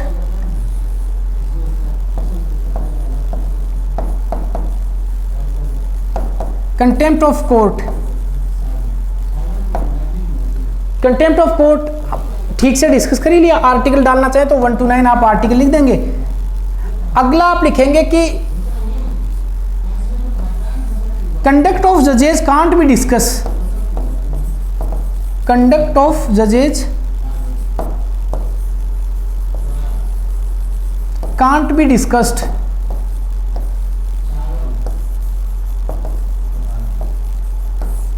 इसका मतलब है कि न्यायाधीशों के आचरण पर आप टीका टिप्पणी नहीं करेंगे। न्यायाधीशों के आचरण को वी कांट डिस्कस नहीं कर सकते। इसके बाद में है बार ऑफ प्रैक्टिस आफ्टर रिटायरमेंट। चूंकि क्लास थोड़ी सी ज्यादा लंबी हो रही है इसलिए मैं इसको शॉर्ट में बता रहा हूं, अदरवाइज तो उसको विस्तार से भी बात की जा सकती है। सुप्रीम कोर्ट के जो जजेज होते हैं ये अगर रिटायर्ड हो जाएं तो भारत के किसी भी कोर्ट में एडवोकेसी नहीं करेंगे, आपको ध्यान रखना है। ठीक, अर्थात बार किया गया है इनको कि रिटायरमेंट के बाद में जजेज किसी भी कोर्ट में क्या डिस्कस नहीं करेंगे, क्या नहीं करेंगे, प्रैक्टिस नहीं करेंगे। अगला प्रोविजन आप और ये लिख सकते हैं, स्टाफ का अपॉइंटमेंट खुद करेगा कोर्ट। स्टाफ अपॉइंटमेंट अर्थात सुप्रीम कोर्ट में जो भी स्टाफ होगा उसका जो अपॉइंटमेंट है एग्जीक्यूटिव से फ्री रखा गया है। ये केवल सुप्रीम कोर्ट अपने हिसाब से अपने स्टाफ का अपॉइंटमेंट करेगा। इसके बाद में लिख सकते हैं separation of power. Separation of power, इसका मीन आप ये समझेंगे एग्जीक्यूटिव और कार्यपालिका का सेपरेशन किया गया है। बात समझ में आ गई। और भी बहुत सारे पॉइंट यहाँ पे निकल कर आ सकते हैं, 8-9 पॉइंट तो हो गए, और भी कई सारे पॉइंट है जो अपन 131 से जब आगे 145 तक पढ़ेंगे तो कुछ पॉइंट और निकल कर आएंगे, जैसे इसके ओरिजिनल ज्यूरिसडिक्शन के बारे में क्या है, रीट ज्यूरिसडिक्शन के बारे में क्या लिखा गया है, जजमेंट रिव्यू करने का क्या अधिकार है, ये सुप्रीम कोर्ट के पास में है। मेरी बात आप समझ गए ना। ये एक मेंस का क्वेश्चन हो सकता है, 100 वर्ड में आप इसको उत्तर कर सकते हैं। बात समझ में आ गई। इसके बाद जो अपन सेकंड पार्ट अपन पढ़ेंगे सुप्रीम कोर्ट का, एक थर्ड पार्ट और लेंगे जिस पर अपन फैक्चुअल डिटेल देखेंगे जजेस के बारे में, कौन से सुप्रीम कोर्ट के मुख्य न्यायाधीश रहे हैं, उनके बारे में कुछ स्पेशल बातें वो अपन डिस्कस करेंगे। चलिए आज की क्लास आई होप आपको समझ में आई होगी। अपन ने एक पार्ट डिस्कस किया सुप्रीम कोर्ट का, एक मेंस का क्वेश्चन अपन ने डिस्कस किया। नेक्स्ट क्लास में अपन डिस्कस करेंगे नेक्स्ट पार्ट को। चलिए मिलते हैं।